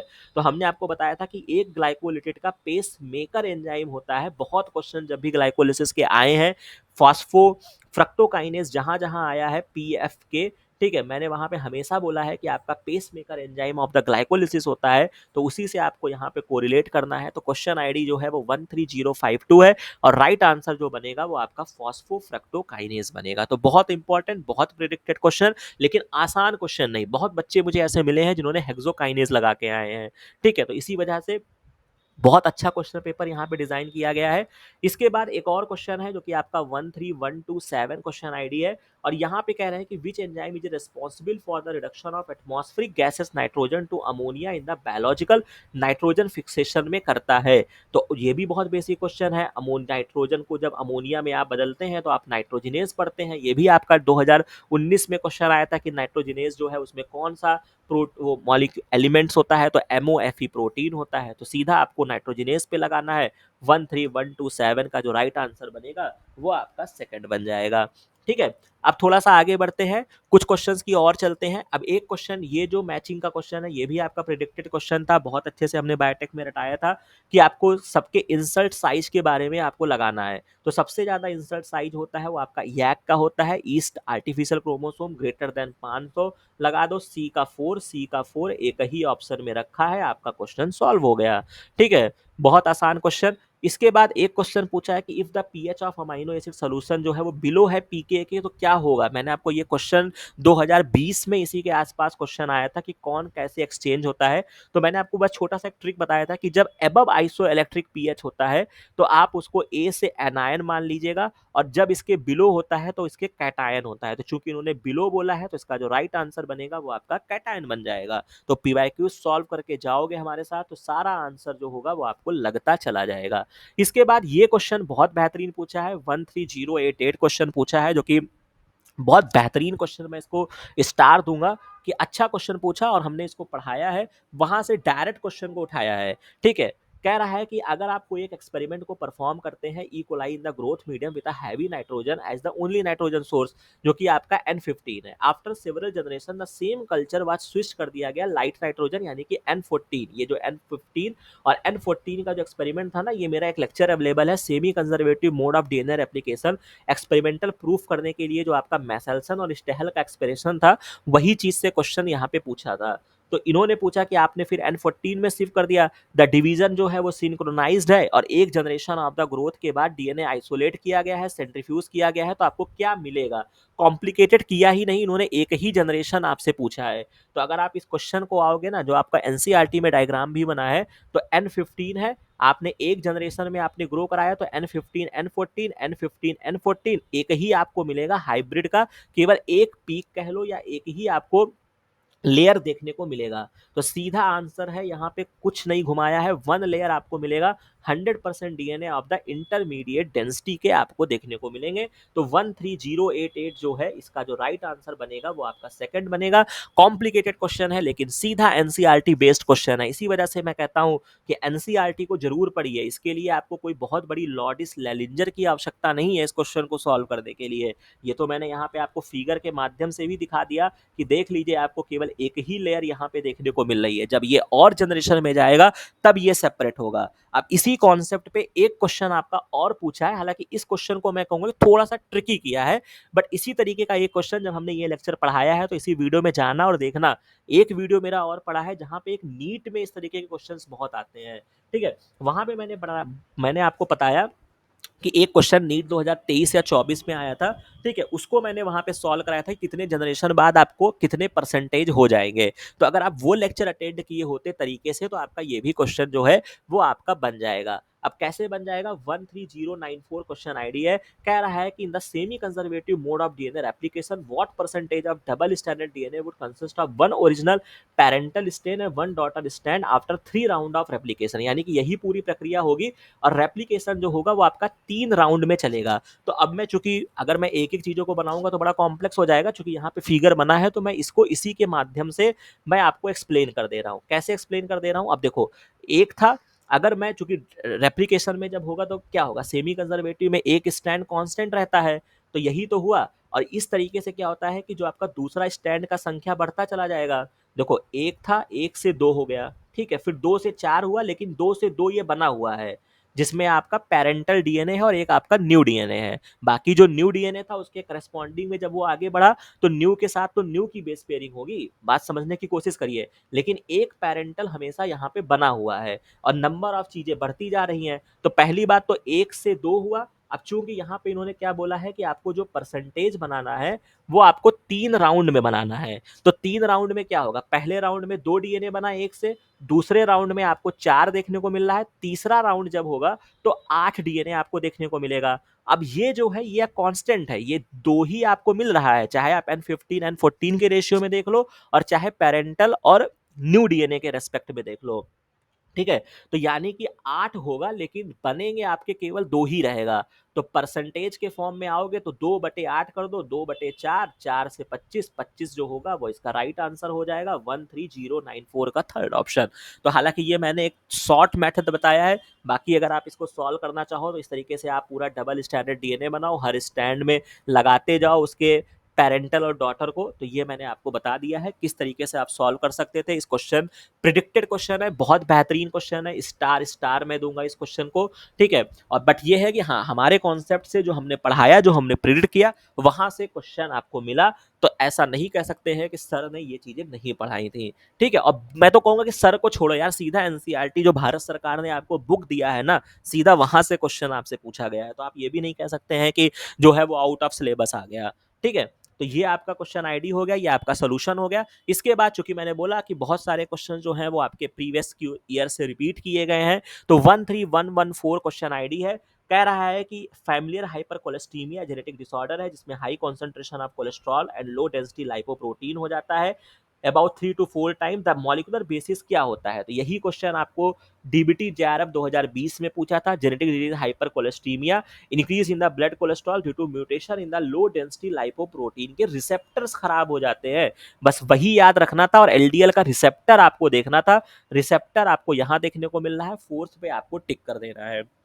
समझ रहे हो भाई, मतलब सीधा क्वेश्चन उन्होंने यहाँ पे फ्रेम किया है। इसके बाद 13111 क्वेश्चन आईडी है कि ह्यूमन ब्लड टाइपिंग आप कैसे करते हैं। तो ये आपका एग्लूटिनेशन होता है। जब आप ब्लड इम्यूनोलॉजी पढ़ते हैं वहां भी आप पढ़ते हैं प्रेसिपिटेशन एग्लूटिनेशन। तो ये आपका पर्टिकुलर एग्लूटिनेशन प्रिंसिपल पे आधारित होता है। बाकी इम्यूनोफ्लोरेसेंस तो भैया नहीं करने चले जाओगे। इम्यूनो टाइपिंग भी आप यहाँ पे नहीं करेंगे। एनाफाइलेक्सिस भी मैंने आपको पढ़ाया है, जिसमें पेंसिलिन के इंजेक्शन देने पे एनाफाइलेटिक शॉक होता है। ठीक है, तो बहुत मतलब ऑप्शन में भी दम नहीं है इस क्वेश्चन के। तो इसका जो राइट आंसर आपका बनेगा वो आपका एग्लूटिनेशन बनेगा। इसके बाद a metabolic by product of sulphur reducing bacteria जो होते हैं, ये जब आप फोटोसिंथेसिस पढ़ते हैं वहां पे आपको मिलता है कि जो आपके सल्फर बैक्टीरिया होते हैं वो आपके हाइड्रोजन सल्फाइड का यूज करते हैं, वो वाटर का यूज नहीं करते हैं। ये भी मैंने आपको पढ़ाया है कि उनका जो जो मेगा रिवीजन हमने पढ़ाया था, मैंने आपको यही पढ़ाया था कि वहां पे भाई क्या होता है, फोटोलिसिस ऑफ वाटर के लिए जो इलेक्ट्रॉन देता है वो वाटर देता है हम नॉर्मल केसेस में, लेकिन जो आपके सल्फर बैक्टीरिया होते हैं वहां पे हाइड्रोजन सल्फाइड होता है। तो यानी कि 13191 जो आपका राइट आंसर बनेगा वो आपका फर्स्ट बनेगा। ठीक है, इसके बाद नेक्स्ट क्वेश्चन, ये भी आपका मेरा पढ़ाया हुआ क्वेश्चन डिजीज बायोलॉजी में, और खास तौर से जो बच्चे आईसीएमआर के टाइम से लगे थे ना उनको बहुत फायदा हुआ है। और जो बच्चे सीरियसली पढ़ रहे थे, मैंने उनको बोला मैं तो नॉर्मली जो मैं चीजें मुझे लग रही है वो मैं पढ़ा रहा हूँ, लेकिन आपको पीवाईक्यूज के वीडियो मेरे जरूर देखने हैं जो मैंने लास्ट 2023 में पढ़ाया, 2024 में पढ़ाया। ठीक है, ये क्वेश्चन वहीं से पूछा गया है कि कौन सा डिसरप्शन ऑफ न्यूक्लियोटाइड से नहीं होता है मेटाबॉलिज्म से। तो गाउट होता है, सीवियर कंबाइंड इम्यूनो डिफिशियंसी होता है, गाउट भी हमने पढ़ाया है। आईसीएमआर जीआरएफ 2019 में आया हुआ क्वेश्चन है। अपार्ट फ्रॉम दैट ये आपको न्यूक्लियो जो आपका प्यूरिन की बायोसिंथेसिस है वहां पे मैंने पढ़ाया है। लिशनिहान भी वहीं पे आ जाता है। और ऐसे SCID तो अभी आपने पढ़ के देखा जहां पे एडेनिन डीएमिनोज की डिफिशियंसी होती है। तो इसका जो राइट आंसर बनेगा वो आपका वॉन जिर्ग डिजीज बनेगा।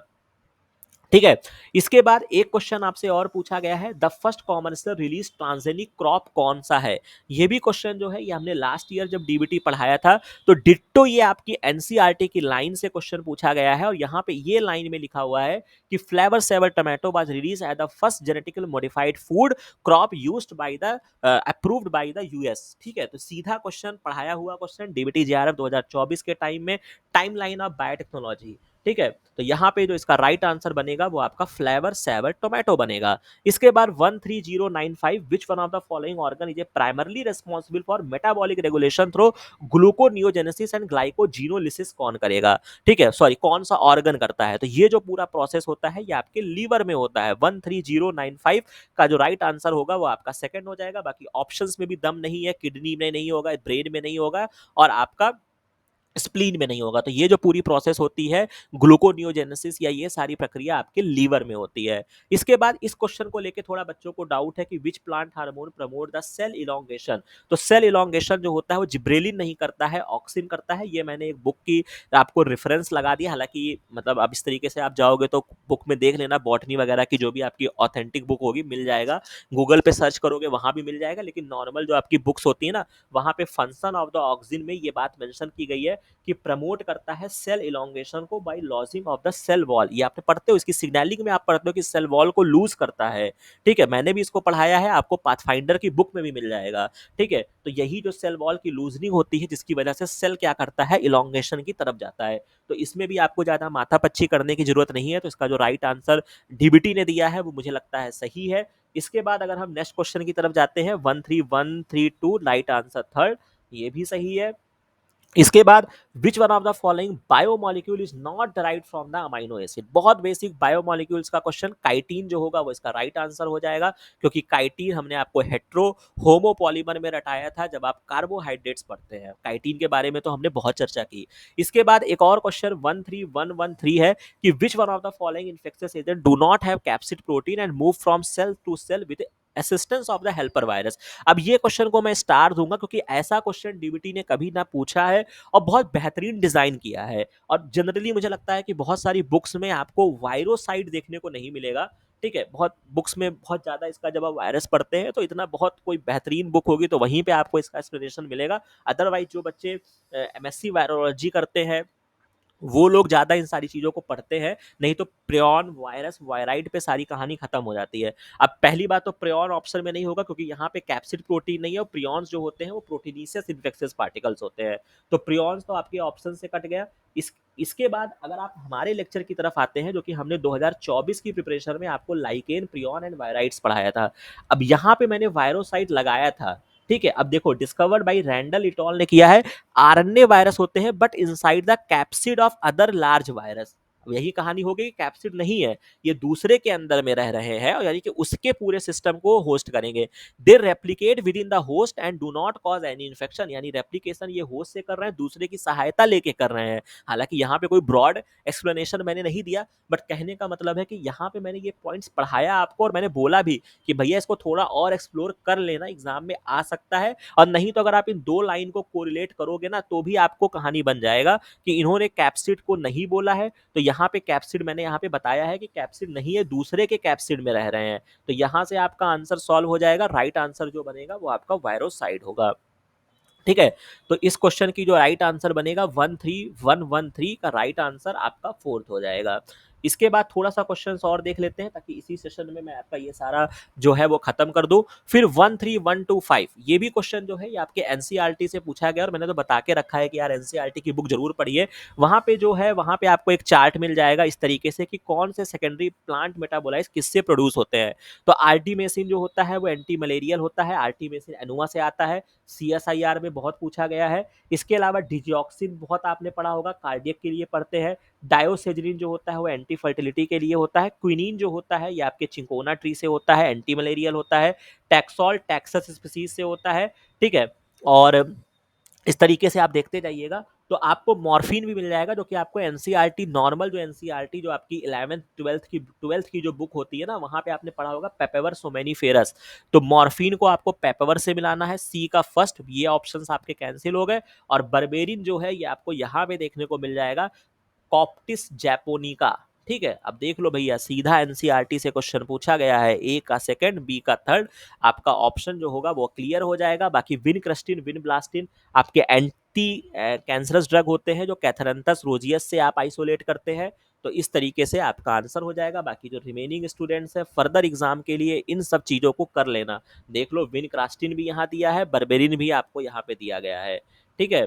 सीधा क्वेश्चन आपसे पूछा गया है। इसके बाद 13189 क्वेश्चन आईडी है कि buffer system in the cytoplasm and blood plasma में क्या होता है। तो बहुत बेसिक क्वेश्चन, ब्लड के चैप्टर में जाना, आईसीएमआर के टाइम पे मैंने पढ़ाया है। फॉस्फेट बफर जो होता है वो आपके साइटोप्लाज्म में होता है और ब्लड में आपका बाइकार्बोनेट होता है। फिर एक और मैचिंग का क्वेश्चन है जिसमें आपको केवल एक ऑप्शन पकड़ना है, आपका आंसर सॉल्व हो जाएगा। उसमें आपको प्रोटीन फोल्डिंग, जो हमारा लेक्चर अवेलेबल है, जो आपको हर टीचर प्रिडिक्ट कराते हैं कि भैया प्रोटीन फोल्डिंग से क्वेश्चन आएगा। तो प्रोटीन फोल्डिंग को आपको मॉलिक्यूलर लेवल पे कुछ हलचल होती है, आप ऐसे समझ सकते हैं। तो मॉलिक्यूलर डायनेमिक्स से आपको मिलाना है, डी का थर्ड, एक ही ऑप्शन में रखा है 13178, फर्स्ट ऑप्शन जो होगा ये इसका बन जाएगा, ठीक है। बाकी 13189 का भी हमने बता दिया, 13125 का भी बता दिया। फिर आगे बढ़ते हैं, ये क्वेश्चन भी बढ़िया पूछा है 13175 की which one of the following contain intron in the eukaryote. आपको इंट्रॉन कहां देखने को मिलेगा, आपको पता है जब आपकी स्प्लाइसिंग होता है तो इंट्रॉन को रिमूव कर दिया जाता है। तो यानी कि इंट्रॉन आपको देखने को मिलता है जब आपका प्री एमआरएनए बनता है, उस कंडीशन में आपको देखने को मिलता है। और उसके अलावा जब आपका जीनोमिक डीएनए होता है, डीएनए जब आपका बनता है उसमें इंट्रॉन भी होता है और एक्सॉन भी होता है। तो यानी कि आपके डीएनए और प्री एमआरएनए में देखने को मिलेगा। तो ए और डी जो होगा ये इसका राइट आंसर हो जाएगा। तो 13175 का जो राइट आंसर बनेगा वो आपका सेकंड बनेगा। फिर इसके बाद एक और क्वेश्चन जो कि predicted question 13137, which one of the following plant growth regulator is routinely used for the callus production. तो कैलस जब होता है, जब ऑक्सिन और जिब्रेलिन का लेवल बराबर हो जाता है तब आपका कैलस का फॉर्मेशन होता है। ऑक्सिन बढ़ाते हो तो रूट बनता है, जिब्रेलिन बनाते हो तो शूट बनता है। तो यानी कि यहाँ पे आपको कैलस चाहिए तो आपको ऑक्सिन चाहिए। तो 13137 का सेकेंड ऑप्शन हो जाएगा। फिर न्यूमेरिकल, ये आपका प्रिडिक्टेड था जो कि आपने पीवाईक्यूज से सॉल्व करके गए थे और मैंने बोला था कि भैया इसके बिना तो इनका पेपर ही नहीं बनेगा। पूरा न्यूमेरिकल्स का मेरा वीडियो अवेलेबल था, उसको देख कर जाते तो ये क्वेश्चन आपका बन जाएगा। कैसे बन जाएगा देख लेते हैं। कि टी बफर है जिसमें आपको 200 मिलीमोल ट्रिस है, 50 मिलीमोल ईडीटीए है। If the tris and EDTA का जो स्टॉक सोल्यूशन है, ये याद रखना है कि जो स्टॉक है वो आपका 1 मोलर और 0.5 मोलर है। तो how much of each stock solution आपको चाहिए अगर आपको 100 ml ऑफ टीई बफर आपको बनाना है? तो यानी कि आपको स्टॉक आपको दिया गया है, वर्किंग आपको इतना बनाना है। तो अगर हम पहले इसका देख लेते हैं, अगर हम सबसे पहले ट्रिस देखते हैं, तो ट्रिस का जो स्टॉक सोल्यूशन है वो मेरा 1 मोलर है। इसका मैं कितना उठाऊं कि 200 मिली मोलर बन जाए। अब मिली को मोल में कन्वर्ट करेंगे तो 200 गुणे 10 की पावर 3 और 100 ml के लिए मुझे चाहिए। ठीक है, तो अब इसको कैलकुलेट कर लीजिए, तो x क्या हो जाएगा, 200 गुणे 100 और 10 की पावर -3 को नीचे ले आइए, 3 जीरो, तो ये 3 जीरो इससे कट गए, 20 आ गया, यानी कि 20 ml ट्रिस होगा। चूंकि यहाँ पे दो ऑप्शंस में रखा है, तो यानी कि आपको ईडीटीए भी निकालना होगा। अब ईडीटीए भी देख लेते हैं। ईडीटीए निकालने के लिए क्या है कि इसका स्टॉक 0.5 है, इसका कितना उठाएं कि 50 मिली मोलर यानी कि 50 इंटू 10 की पावर 3 बन जाए 100 के लिए। ठीक है, तो अब हम इसको कैसे करेंगे, तो x निकालने के लिए 50 इंटू 100 और 10 की पावर -3 का मतलब है कि 3 जीरो, इसको आप ऐसे काट दीजिए, तो यानी कि 0.5 तो यहाँ पे था ही, तो x is equal to 5 divided by 0.5, ये कट गया, 5 से 10 आ गया, तो यानी कि 10 ml ईडीटीए होगा। तो 13087 का जो राइट आंसर बनेगा वो आपका सेकंड बनेगा। तो ये भी क्वेश्चन आपका डुबेबल था, प्रिडिक्टेड था, डीबीटी में आना ही था, इसके बिना आपका पेपर नहीं बनना था। तो ये क्वेश्चन भी आपको सॉल्व करना था। ठीक है, तो इस तरीके से आपका ये आंसर निकल जाएगा। इसके बाद एक और क्वेश्चन है जो कि मुझे लगता है कि आपको करना चाहिए था, जो कि प्रिडिक्टेड क्वेश्चन है, और ये क्वेश्चन पहली बार डीबीटी में पूछा गया है और बहुत बेहतरीन क्वेश्चन इन्होंने यहाँ पे डिजाइन किया है कि विच क्वेश्चन आईडी 13093 पूछा है कि what is the length of the polypeptide with 120 amino acid residue in a single contiguous alpha helix में होगा। अब ये क्वेश्चन के एक्सप्लेनेशन मैंने सीएसआईआर जब पढ़ाया है, इसीलिए मैं कहता हूँ कि मेरे सारे वीडियोस देख लो यार। आपको सीएसआईआर की पीवाई क्विज भी देखना, मैंने वहां पे पढ़ाया ना। अब बार बार मैं टाइटल और चीजें तो नहीं चेंज करूंगा, और आपने अगर सीरियस है तो आपको लास्ट 5 ईयर आपको सीएसआईआर के भी क्वेश्चन सॉल्व करने हैं, आपको डीबीटी के भी करने हैं, आपको आईसीएमआर के भी करने हैं। अब यहाँ पे इन्होंने पूछा था कि आपका यहाँ पे क्वेश्चन इन्होंने पूछा था कि आपको पूरा, इन्होंने तो इस पूरे क्वेश्चन में हाइड्रोजन बॉन्ड भी पूछ लिया था, लेंथ भी पूछ लिया था, टर्न भी पूछ लिया था। तो टेक्निकली होता क्या है कि इन्होंने यहाँ पे लेंथ पूछा है, अगर 120 अमाइनो एसिड है, तो टेक्निकली होता क्या है कि 3.4 जब आपके अमाइनो एसिड मिलते हैं तो क्या होता है, ये देखो इस पूरे में मैंने एक्सप्लेन करके रखा है कि ईच हेलाइकल टर्न में आपके 3.6 अमाइनो एसिड के रेसिड्यू होते हैं। तो कहने का मतलब ये है कि अगर आप इस क्वेश्चन की तरफ आते हैं, इसको 3.6 कर लीजिए, एक टर्न जो है वो आपके 3.6 अमाइनो एसिड मिलके बना रहे हैं। तो एक अमाइनो एसिड कितना टर्न बनाएगा, 1/3.6। तो चूंकि हमारे पास 120 अमाइनो एसिड है, तो अगर 120 अमाइनो एसिड कितने टर्न बनाएंगे, तो 1 पॉइंट से इसको क्या करना है, आपको डिवाइड कर देना है। तो यानी कि 1200 डिवाइडेड बाई 36 कर देंगे आप। ठीक है, इसको आप डिवाइड करके देख लीजिए, बहुत बेसिकली रहेगा। अगर आप चाहो तो 2 से डिवाइड कर लीजिए, 600 हो जाएगा, फिर 18 हो जाएगा, ये 9 हो जाएगा, ये 300 हो जाएगा। ठीक है, तो अगर आप इसको 300 डिवाइडेड बाई 9 कर लीजिए,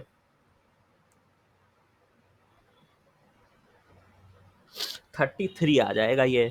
ठीक है, ज़्यादा हार्ड कैलकुलेशन भी नहीं दिया है, 33.3 टर्न हो जाएगा। अब इसी में ही मैंने आपको बताया था कि जो एक टर्न की जो लेंथ होती है, ठीक है, एक टर्न की जो यहाँ पे लेंथ होती है अमाइनो एसिड में, वो आपकी 5.4 एंगस्ट्राम होती है। तो अब आपको 13 टर्न की देखनी है, 33 टर्न की देखनी है, तो 33 को मल्टीप्लाई कर दीजिए 15.4 से, तो ये लगभग 186 आ जाएगा। दूसरे ऑप्शन में आपको मिल जाएगा। ठीक है, उतनी रेंज में दिया है कि 180 पर आप टिक कर सकते हैं, तो 13093 का सेकंड ऑप्शन आपका बन जाएगा। ठीक है, इसीलिए कहते हैं कि ये क्वेश्चन पेपर जो था वो इतना भी इजी नहीं था। ठीक है, क्वेश्चंस घुमाए गए हैं जो आपसे वहां पे लग भी सकते थे और नहीं भी लग सकते थे। और ये क्वेश्चन तो यूनिक पूछा है, खास तौर से मतलब डीबीटी के रेफरेंस में, क्योंकि इस तरीके से वो कभी ज़्यादा लेंथ वेंथ प्रोटीन के केस में उन्होंने नहीं कैलकुलेट कराई है। ठीक है, और जेनेटिक कोडॉन के भी क्वेश्चन मुझे सेक्शन बी में नहीं देखने को मिले, जो इनका बहुत फेवरेट था। ठीक है, तो ये भी एक पॉइंट को आप याद रखेंगे। ये क्वेश्चन का भी आपको बता दिया और आपको आइडिया भी लग गया कि चैनल पे सारे कंटेंट्स अवेलेबल हैं, बस आपको पढ़ने की आवश्यकता है और आप हमसे संवाद करोगे। अब आप ये भी सोचोगे कि सर इतने सारे कंटेंट्स हम सब कुछ कैसे पढ़ ले? अरे भाई, जब आप मेंबरशिप लेंगे, जब आप पढ़ेंगे, तो मैं आपको गाइड करूंगा ना कि हाँ भाई, आपने ये पढ़ लो, फिर ये पढ़ लो, फिर ये पढ़ लो, आपको पूरी स्ट्रेटजी बताई जाएगी। फिर आगे बढ़ते हैं, एक और क्वेश्चन, मैचिंग का क्वेश्चन, जो मैंने बोला है कि भैया उसको तो तुरंत पकड़ना है। अब इसमें बहुत सारे हैं। हेलिकेस पे सबसे पहले नजर जानी चाहिए। हेलिकेस क्या करता है? हेलिकेस क्या करता है? आपका अनवाइंडिंग ऑफ द डीएनए करता है। बी का 4 लगाओ, बहुत जगह दिया है, कट गया ऑप्शन। ठीक है, इसके बाद अगर आप आते हैं, लाइगेज आपने पढ़ा होगा, प्राइमेज आपने पढ़ा होगा, पॉलीमरेज फर्स्ट पढ़ते हैं। Removal of RNA primer polymerase first करेगा, ए का सेकंड। अब ये वाला भी आपका कैंसिल हो गया। अब ए का सेकंड हो गया, बी का 4 दोनों में दिया है, तो बी का 4 हमने टच कर ले गए, ए का सेकंड हम कर ले गए। अब लाइगेज आता है और प्राइमेज आता है। प्राइमेज आपने पढ़ा होगा ना। अब चूंकि यही मैं कह रहा हूँ कि ये नॉर्मल क्वेश्चन नहीं दिया इन्होंने, टेक्निकली क्या होता है कि इस तरीके के वर्ड्स का इस्तेमाल नहीं करते हैं। Ribo nucleotide triphosphate, oligo deoxy ribo nucleotide 5 phosphate. यानी कि लाइगेज क्या करता है? दो डीएनए के फॉस्फोडाइस्टर को जोड़ता है, तो आपको डीऑक्सी वाला यहाँ पे टिक करना है। तो लाइगेज के लिए क्या हो जाएगा? लाइगेज के लिए जो हो जाएगा, वो यहाँ पे आपका थर्ड ऑप्शन आ जाएगा, सी का थर्ड हो जाएगा। और प्राइमेज क्या होता है? आरएनए का ही तो प्राइमर होता है। अब आरएनए का प्राइमर है, तो आपको क्या करना है? राइबो वर्ड देखना है कि two ribo nucleotide triphosphate molecule को जोड़ता है। भाई, प्राइमर जब आरएनए का बनेगा, तो दो आरएनए के शॉर्ट न्यूक्लियोटाइड को जोड़ के ही तो वो बनाएगा एक छोटा सा प्राइमर इस तरीके का। तो प्राइमेज को आपको फर्स्ट से लगाना है, तो डी का आपका फर्स्ट हो जाएगा। तो ये बहुत बढ़िया मैचिंग का क्वेश्चन पूछा है। इसी वजह से मैं कह रहा हूं कि डायरेक्ट क्वेश्चन नहीं पूछे गए हैं। नहीं तो नॉर्मल केस में क्या होता है? हेलिकेज में हाइड्रोजन बॉन्ड तोड़वा देता, लाइगेज में फॉस्फोडाइस्टर बॉन्ड जुड़वा देता, आप एक झटके में क्वेश्चन सॉल्व कर लेते हैं। लेकिन यहाँ पे बच्चों के क्वेश्चन इसीलिए गलत हो गए क्योंकि यहाँ पे क्वेश्चन वर्डिंग में खेला गया है। ठीक है, और इसी तरीके का भी मैं आगे आपको दिखाऊंगा। प्राइमर का एक क्वेश्चन और पूछा गया है जिसमें बच्चे कंफ्यूज हुए हैं। फिर डायरेक्ट क्वेश्चन आपसे पूछा गया है 13176 की which one of the following method was used to sequence the human genome for the first time. तो इसके लिए आपको सैंगर सीक्वेंसिंग करनी होती है। बहुत बेसिक क्वेश्चन, सीधा क्वेश्चन आपसे पूछा गया है। इसके बाद विच one of the following coenzyme function in the reducing agent in the fatty acid biosynthesis. Biosynthesis के प्लेलिस्ट में जाएंगे, वहां पे आपको एनएडीपीएच जो होता है वो इलेक्ट्रॉन को पूरा कैरी करता है। और किसी भी चीज की मैंने आपको कॉन्सेप्ट देके रखा था कि जब एनाबॉलिक पाथवे होगा वहां पे आपका एनएडीपीएच आएगा। सीधा आंसर आपको मिल जाएगा 13099 का सेकंड हो जाएगा। फिर इसके बाद in which of the following tissue translocation of solute occur in the bi directional होता है। अब इसके लिए भी 2019 का क्वेश्चन एक पूछा गया था कि ट्रांसपोर्ट थ्रू द फ्लोएम क्या होता है? बाई डायरेक्शनल होता है। यहां पर भी एक ही ऑप्शन में क्वेश्चन सॉल्व हो गया। और यहां पर भी आपको फ्लोएम लिखना था कि फ्लोएम का जो ट्रांसपोर्ट होता है वो आपका बाई डायरेक्शनल होता है। तो इसी वजह से मैं कहता हूं कि जब क्वेश्चन आप पढ़िए, क्योंकि क्वेश्चन कहीं आसमान से वो नहीं लेकर आएंगे। भाई, उन्होंने 2019 में आपसे इस तरीके से पूछा था कि फ्लोएम का ट्रांसपोर्ट बाई डायरेक्शनल होता है। अब पूछ लिया कि भैया किसका बाई डायरेक्शनल होता है। और वैसे तो ये बहुत बेसिक क्वेश्चन है, 11th 12th के लेवल पे भी आपने पढ़ा होगा जाइलम एंड फ्लोएम। ठीक है, तो ये आपका आंसर जो होगा ये आपका बाई डायरेक्शनल फ्लोएम होगा। ये आपका बन गया। फिर इसके बाद माइकलस मेंटन कॉम्पिटेटिव इनिबिशन भी हमने पढ़ा के रखा है कि कॉम्पिटेटिव इनिबिशन में क्या होता है। तो कॉम्पिटेटिव इनिबिशन में केएम बढ़ता है, वीमैक्स पे कोई प्रभाव नहीं पड़ता है। और ये जो सारी प्रक्रिया होती है, ये जो आपकी प्रक्रिया होती है, ये आपकी रिवर्सिबल इनिबिशन की बात होती है। तभी तो हम इसको ठीक कर लेते हैं जब हम सबस्ट्रेट की कंसंट्रेशन बढ़ाते हैं। ठीक है, ये भी हमने एक्सप्लेन करके रखा है। तो ये आपका रिवर्सिबल इनिबिशन होता है, जहां पे वीमैक्स जो होता है वो आपका अनचेंज्ड होता है। ठीक है, वीमैक्स पे कोई प्रभाव नहीं पड़ता है। तो इसका जो राइट आंसर बनेगा वो आपका फर्स्ट बनेगा। जब आप नॉन कॉम्पिटेटिव जाते हैं वहां पर आपको वीमैक्स देखने को मिलता है। और इस क्वेश्चन में भी मैं कहूंगा कि नॉर्मली केएम का ऑप्शन सेट किया जाता है, लेकिन कॉम्पिटेटिव इनिबिशन के क्वेश्चन को इन्होंने थोड़ा सा डाइवर्स किया। और रिवर्सिबल इनिबिशन और रिवर्सिबल इनिबिशन भी इतना नहीं पूछा जाता है। ठीक है, अब इन्होंने दोनों चीजों को कंपाइल किया है, तो क्वेश्चन अच्छा डिजाइन किया है। ठीक है, फिर अगर हम आते हैं नेक्स्ट क्वेश्चन की तरफ, ये मैचिंग का भी क्वेश्चन आप किसी एक को पकड़ेंगे तो आप सॉल्व कर लेंगे। तो इसमें अगर मैं वो साइड देखता हूं जो कि आपकी क्या हो जाएगी, जर्म सेल्स ही तो मैं बोलूंगा भाई, एग होगा। या ओवम कह लो, या oocytes कह लो, या स्पर्म कह लो, ये सारी एग सेल्स जो होती है वो जर्म सेल्स होती हैं। और जर्म सेल्स आपने पढ़ा होगा कि जर्म सेल्स जो होती हैं वो आपकी हैप्लॉइड नेचर होती हैं। जब दो जर्म सेल्स आपस में मिलके फिर उसके बाद आपका डिप्लॉइड स्टेज आता है, जब आपका जाइगोट बनता है। यही तो कहानी होती है कि और कुछ होता है? तो आपको बस इसी को ही पकड़ना है। तो यानी कि हैप्लॉइड को मैं oocyte से लगाऊंगा, ए का थर्ड मुझे एक ही ऑप्शन में मिल रहा है, 130-80 क्वेश्चन आईडी है, थर्ड ऑप्शन जो होगा वो इसका राइट आंसर हो जाएगा। बाकी तो घुमाया है क्वेश्चन में। डिप्लॉइड्स जो होते हैं वो आपके न्यूरॉन्स होते हैं, ऑब्वियस सी बात है, जो आपका पूरा सेल्स बन जाएगा पूरा डिफरेंशिएट होके वो आपका डिप्लॉइड्स हो गए। फिर पॉलीपोलाइडी आपको सी का फोर्थ में लगाया है, ट्रोफोब्लास्ट में होगा। एनीपोलाइडी आपको ट्यूमर सेल्स में देखने को मिलेगा। तो फर्दर के लिए आप इन सब चीज़ों को याद रखेंगे। इसके बाद रामाचंद्रन प्लॉट बहुत फेवरेट टॉपिक था, और इसमें भी अमाइनो एसिड्स को लेके तो ये बहुत पेट क्वेश्चन था कि फाई और साई एंगल किस अमाइनो एसिड के होमोपॉलीमर के आपको चारों कोऑर्डिनेट में आपको देखने को मिलेंगे। तो ये आपका ग्लाइसिन का हो जाएगा, तो इसका जो राइट आंसर बनेगा वो आपका फर्स्ट बनेगा। नेक्स्ट जो है, एक और आपका क्वेश्चन जो है वो आपका मैचिंग का पूछा गया है, जो आपको करना चाहिए था। और इसमें भी मैं कहूँगा कि कठिन क्वेश्चन पूछा, लेकिन हमने इसको पढ़ा के रखा। जब आप हमारे कंटेंट की तरफ जाएंगे, डीबीटी बेट जेआरएफ आईसीएमआर जेआरएफ 24 में एक प्लाज्मिड का पूरा वीडियो था, और यहाँ पे हमने स्पेशल अलग से आपको क्रिप्टिक प्लाज्मिड पढ़ाया था कि एक प्लाज्मिड ऐसा होता है जिसका कोई characteristic phenotypic property host cell में नहीं होती है, उसको हम क्रिप्टिक प्लाज्मिड बोलते हैं। तो क्रिप्टिक को आपको मिला देना है कि जिसका कोई without any apparent functional coding gene, ठीक है, without any functional coding gene, यानी कि बी का सेकंड से मिलाना है। तो बी का सेकंड एक ही ऑप्शन में रखा है, तो 13079 का फर्स्ट ऑप्शन आपका बन जाएगा। ठीक है, बाकी फैजेमिड में आपको बताया था कि बैक्टीरियोफाज और प्लाज्मिड को मिला देना है, तो ये आपका डी का फोर्थ आ जाएगा। सी का थर्ड डीजनरेटिव प्लाज्मिड्स ये हो जाते हैं, और प्रोमिस कस प्लाज्मिड ये होते हैं। तो सबकी अलग अलग डिफिनेशन आपको याद करनी है। तो यहाँ पे मैंने भी आपको ये भी बता दिया कि अगर कॉम्प्लेक्स क्वेश्चन पूछा गया, जो हमने पढ़ाया, हमारे पार्ट से पढ़ाया, उसको भी हमने फंसाया। ठीक है, अब इसके बाद एक और क्वेश्चन 13096 आपसे पूछा गया है। अब इसमें भी आपको बहुत चीजें आपने पढ़ी होंगी जो आपको मिल जाएगा। आपने रिवर्स ट्रांसक्रिप्टेज आप पढ़ते हैं, जो कि आपके सीडीएनए सिंथेसिस करने के लिए होता है, ये भी हमने आपको पढ़ा के रखा है। आरएनए की सिंथेसिस जब हमने पढ़ाया था। ठीक है, तो ए का सेकंड आपको मिलाना है। अब दो ऑप्शंस आपके कैंसिल आउट हो गए। फिर अगर आप किसी और पे जाते हैं, तो टर्मिनल ट्रांसफरेज है, जो कि टर्मिनल एंड पे ऐड करता जाएगा। ठीक है, या इसके अलावा अगर आप उतना नहीं हाँ, टर्मिनल ट्रांसफरेज है, पॉलीन्यूक्लियोटाइड काइनेज है, क्लेनाओव है। तो terminal transferase poly A transferase, जो कि पॉली ए टेलिंग कराएगा, बी का थर्ड लगा दीजिए। ठीक है, ए का सेकंड बी का थर्ड एक ही ऑप्शन में है। अब क्लेनाओव फ्रेगमेंट के पास एक्सोन्यूक्लियस एक्टिविटी नहीं होती है, ये देख लीजिए। DNA polymerase with 5 to 3 exonuclease नहीं होता है, लेकिन ठीक है, ये यहाँ पे मिल जाएगा। फिर पॉलीन्यूक्लियोटाइड काइनेज जो होते हैं, ये आपके फॉस्फेट ग्रुप को ऐड करता जाएगा, तो डी का फोर्थ हो जाएगा। तो इस तरीके से आपका ऑप्शन जो होंगे वो आपके बनते चले जाएंगे। ठीक है,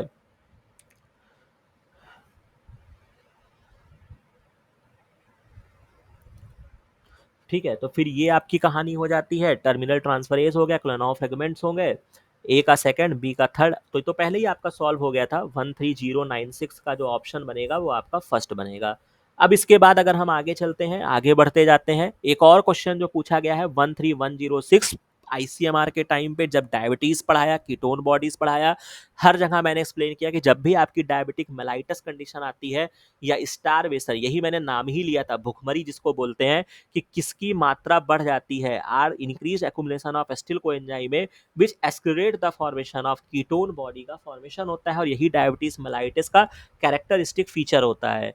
इसके बाद एक और क्वेश्चन जो पूछा गया है, जो मुझे लगता है कि बहुत इनके जो 2019 से मुझे लगता है कि पेपर से बहुत इन्होंने कॉपी किया है, खासतौर से 2019 और 2020 के क्वेश्चन पेपर से। ठीक है, मतलब 23-24 के क्वेश्चन पेपर को इन्होंने ज़्यादा टच नहीं किया है, इसी वजह से ये क्वेश्चन पेपर जो है वो डिफरेंट आया है। ये भी आप आकलन देखिए, आपको जो भी पीवाईक्यूज के तर्ज पे क्वेश्चन मिलते जाएंगे ना, वो आपको 2019, 20 और 21 और 22 के तर्ज पे मिलेगा, रादर देन आपको 23 और 24। तो वहां पर आप जाओगे ना, तो एक क्वेश्चन आपसे पूछा था कि फॉस्फेट वगैरह से पूछा था कि किसमें आपका फॉस्फेट लगेगा, ठीक है? तो उसमें शायद हिस्टिडीन वगैरह करके सीक्वेंस आपको देखना था, फास्फोराइलेशन किस सीक्वेंस में होगा, तो वहीं से उठाया है कि बैक्टीरिया कल्चर को ग्रोन किया गया है, सल्फर कंटेनिंग अमाइनो एसिड है, तो किस टेट्रापेप्टाइड में रेडियो एक्टिविटी आपको देखने को मिलेगी, तो सल्फर कंटेनिंग अमाइनो एसिड आपका मेथियोनीन होता है। अब मेथियोनीन आपको एक ही ऑप्शन में दिख रहा है, तो यहाँ पर आपको देखने को मिलेगा थर्ड जो होगा वो इसका राइट आंसर हो जाएगा। फिर इसी तर्ज पे एक और क्वेश्चन 13083 की which one of the following peptide at 100 millimolar concentration will show maximum absorption आपको यूवी विजुअल पर देगा, तो प्रोटीन और अमाइनो एसिड्स का हमने बताया था कि 280 पर वो प्रोटीन एब्जॉर्ब करते हैं, 260 पे आपके न्यूक्लिक एसिड एब्जॉर्ब करते हैं, और ये जो आपको एब्जॉर्बेंस देखने को मिलती है ये आपको एरोमेटिक अमाइनो एसिड्स की वजह से देखने को मिलती है। तो अब एरोमेटिक अमाइनो एसिड जिसमें ज़्यादा है, यहाँ पे ट्रिप्टोफैन, ट्रिप्टोफैन, टायरोसिन, ट्रिप्टोफैन, इसी में सबसे ज़्यादा है, बाकी में सबसे कम है, तो 1388083 का सेकेंड ऑप्शन जो होगा वो आपका बन जाएगा। फिर इसके बाद नेक्स्ट क्वेश्चन जो पूछा गया है कि 13059 which one of the following condition will lead to the activation of gluconeogenesis pathway को एक्टिवेट करेगा, सीधा ग्लूकागॉन अगर आप पढ़ के जाओगे तो क्वेश्चन कर लोगे। ग्लूकागॉन का काम ही यही है कि वो ग्लूकोनियोजेनेसिस करेगा, ग्लूकोज का फॉर्मेशन करेगा, चाहे वो ग्लाइकोजिनोलाइसिस से करे, ये भी लिख लीजिएगा, ग्लाइकोजिनोलाइसिस से करे चाहे ग्लूकोनियोजेनेसिस करे, दोनों चीजों को वो एक्टिवेट कराता है, तो हाई ग्लूकागॉन हो जाएगा। फिर 13068 which of the following cell organelle mainly contain the enzyme responsible for biosynthesis of membrane lipids का जो फॉर्मेशन करते हैं, तो मेम्ब्रेन लिपिड्स के लिए जो होते हैं वो आपके एंडोप्लाज्मिक रेटिकुलम में होता है, ये भी आप जब फैटी एसिड की बायोसिंथेसिस पढ़ेंगे वहां पे आपको मिल जाएगा। 13068 का third option. Then next question बहुत बेहतरीन question, predicted question 13097 high serum level of urate या hyper uricemia induce the painful joint disease आपको ह्यूमन में देखने को मिलता है, क्या होता है, तो इसका फाइनल प्रोडक्ट किसका है या किसका होता है, तो uric acid is the end product of the purine metabolism का होता है, तो प्यूरिन डिग्रेडेशन का होता है, ठीक है। और बाकी यहाँ पे हमने इसको बताया भी था कि आपको इसमें पेनफुल गाउट इस डिजीज को बोलते हैं, फिर इसमें एलोप्यूरिनॉल जो है वो ड्रग है उसको यूज करते हैं, जो इसको क्या करता था, जैंथीन ऑक्सीडेज को इनहिबिट करता था, पूरी चीजें बता के रखा हूँ। 13097 का सेकेंड ऑप्शन आ जाएगा।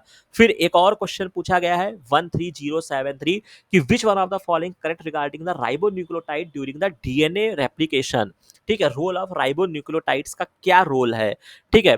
अब देखिए यहाँ पे इन्होंने करेक्ट केवल आपसे पूछा है, तो आपको राइबोन्यूक्लियोटाइड का मतलब क्या, यही मैं कह रहा हूँ कि यहाँ पे वर्ड्स इन्होंने खेले हैं, ऐसे वर्ड्स इस्तेमाल नॉर्मली आपको क्वेश्चन पेपर में नहीं देखने को मिलेगा, ठीक है।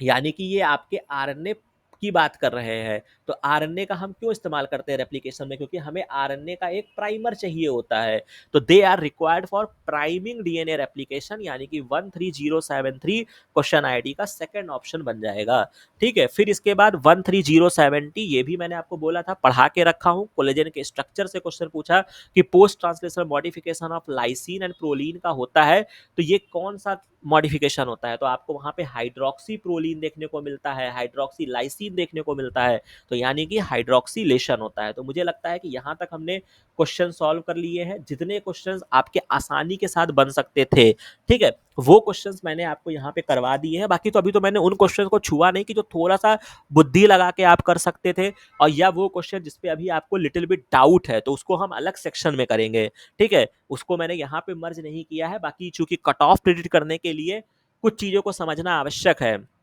ठीक है, तो यहाँ पे हम एक बार देख भी लेते हैं कि कितने क्वेश्चंस इस चैनल के कंटेंट से आपको मिल गए, मेरे पढ़ाए हुए मिल गए, और या कितने क्वेश्चंस आप आसानी के साथ कर सकते थे या हमारे पढ़ाए हुए मिले।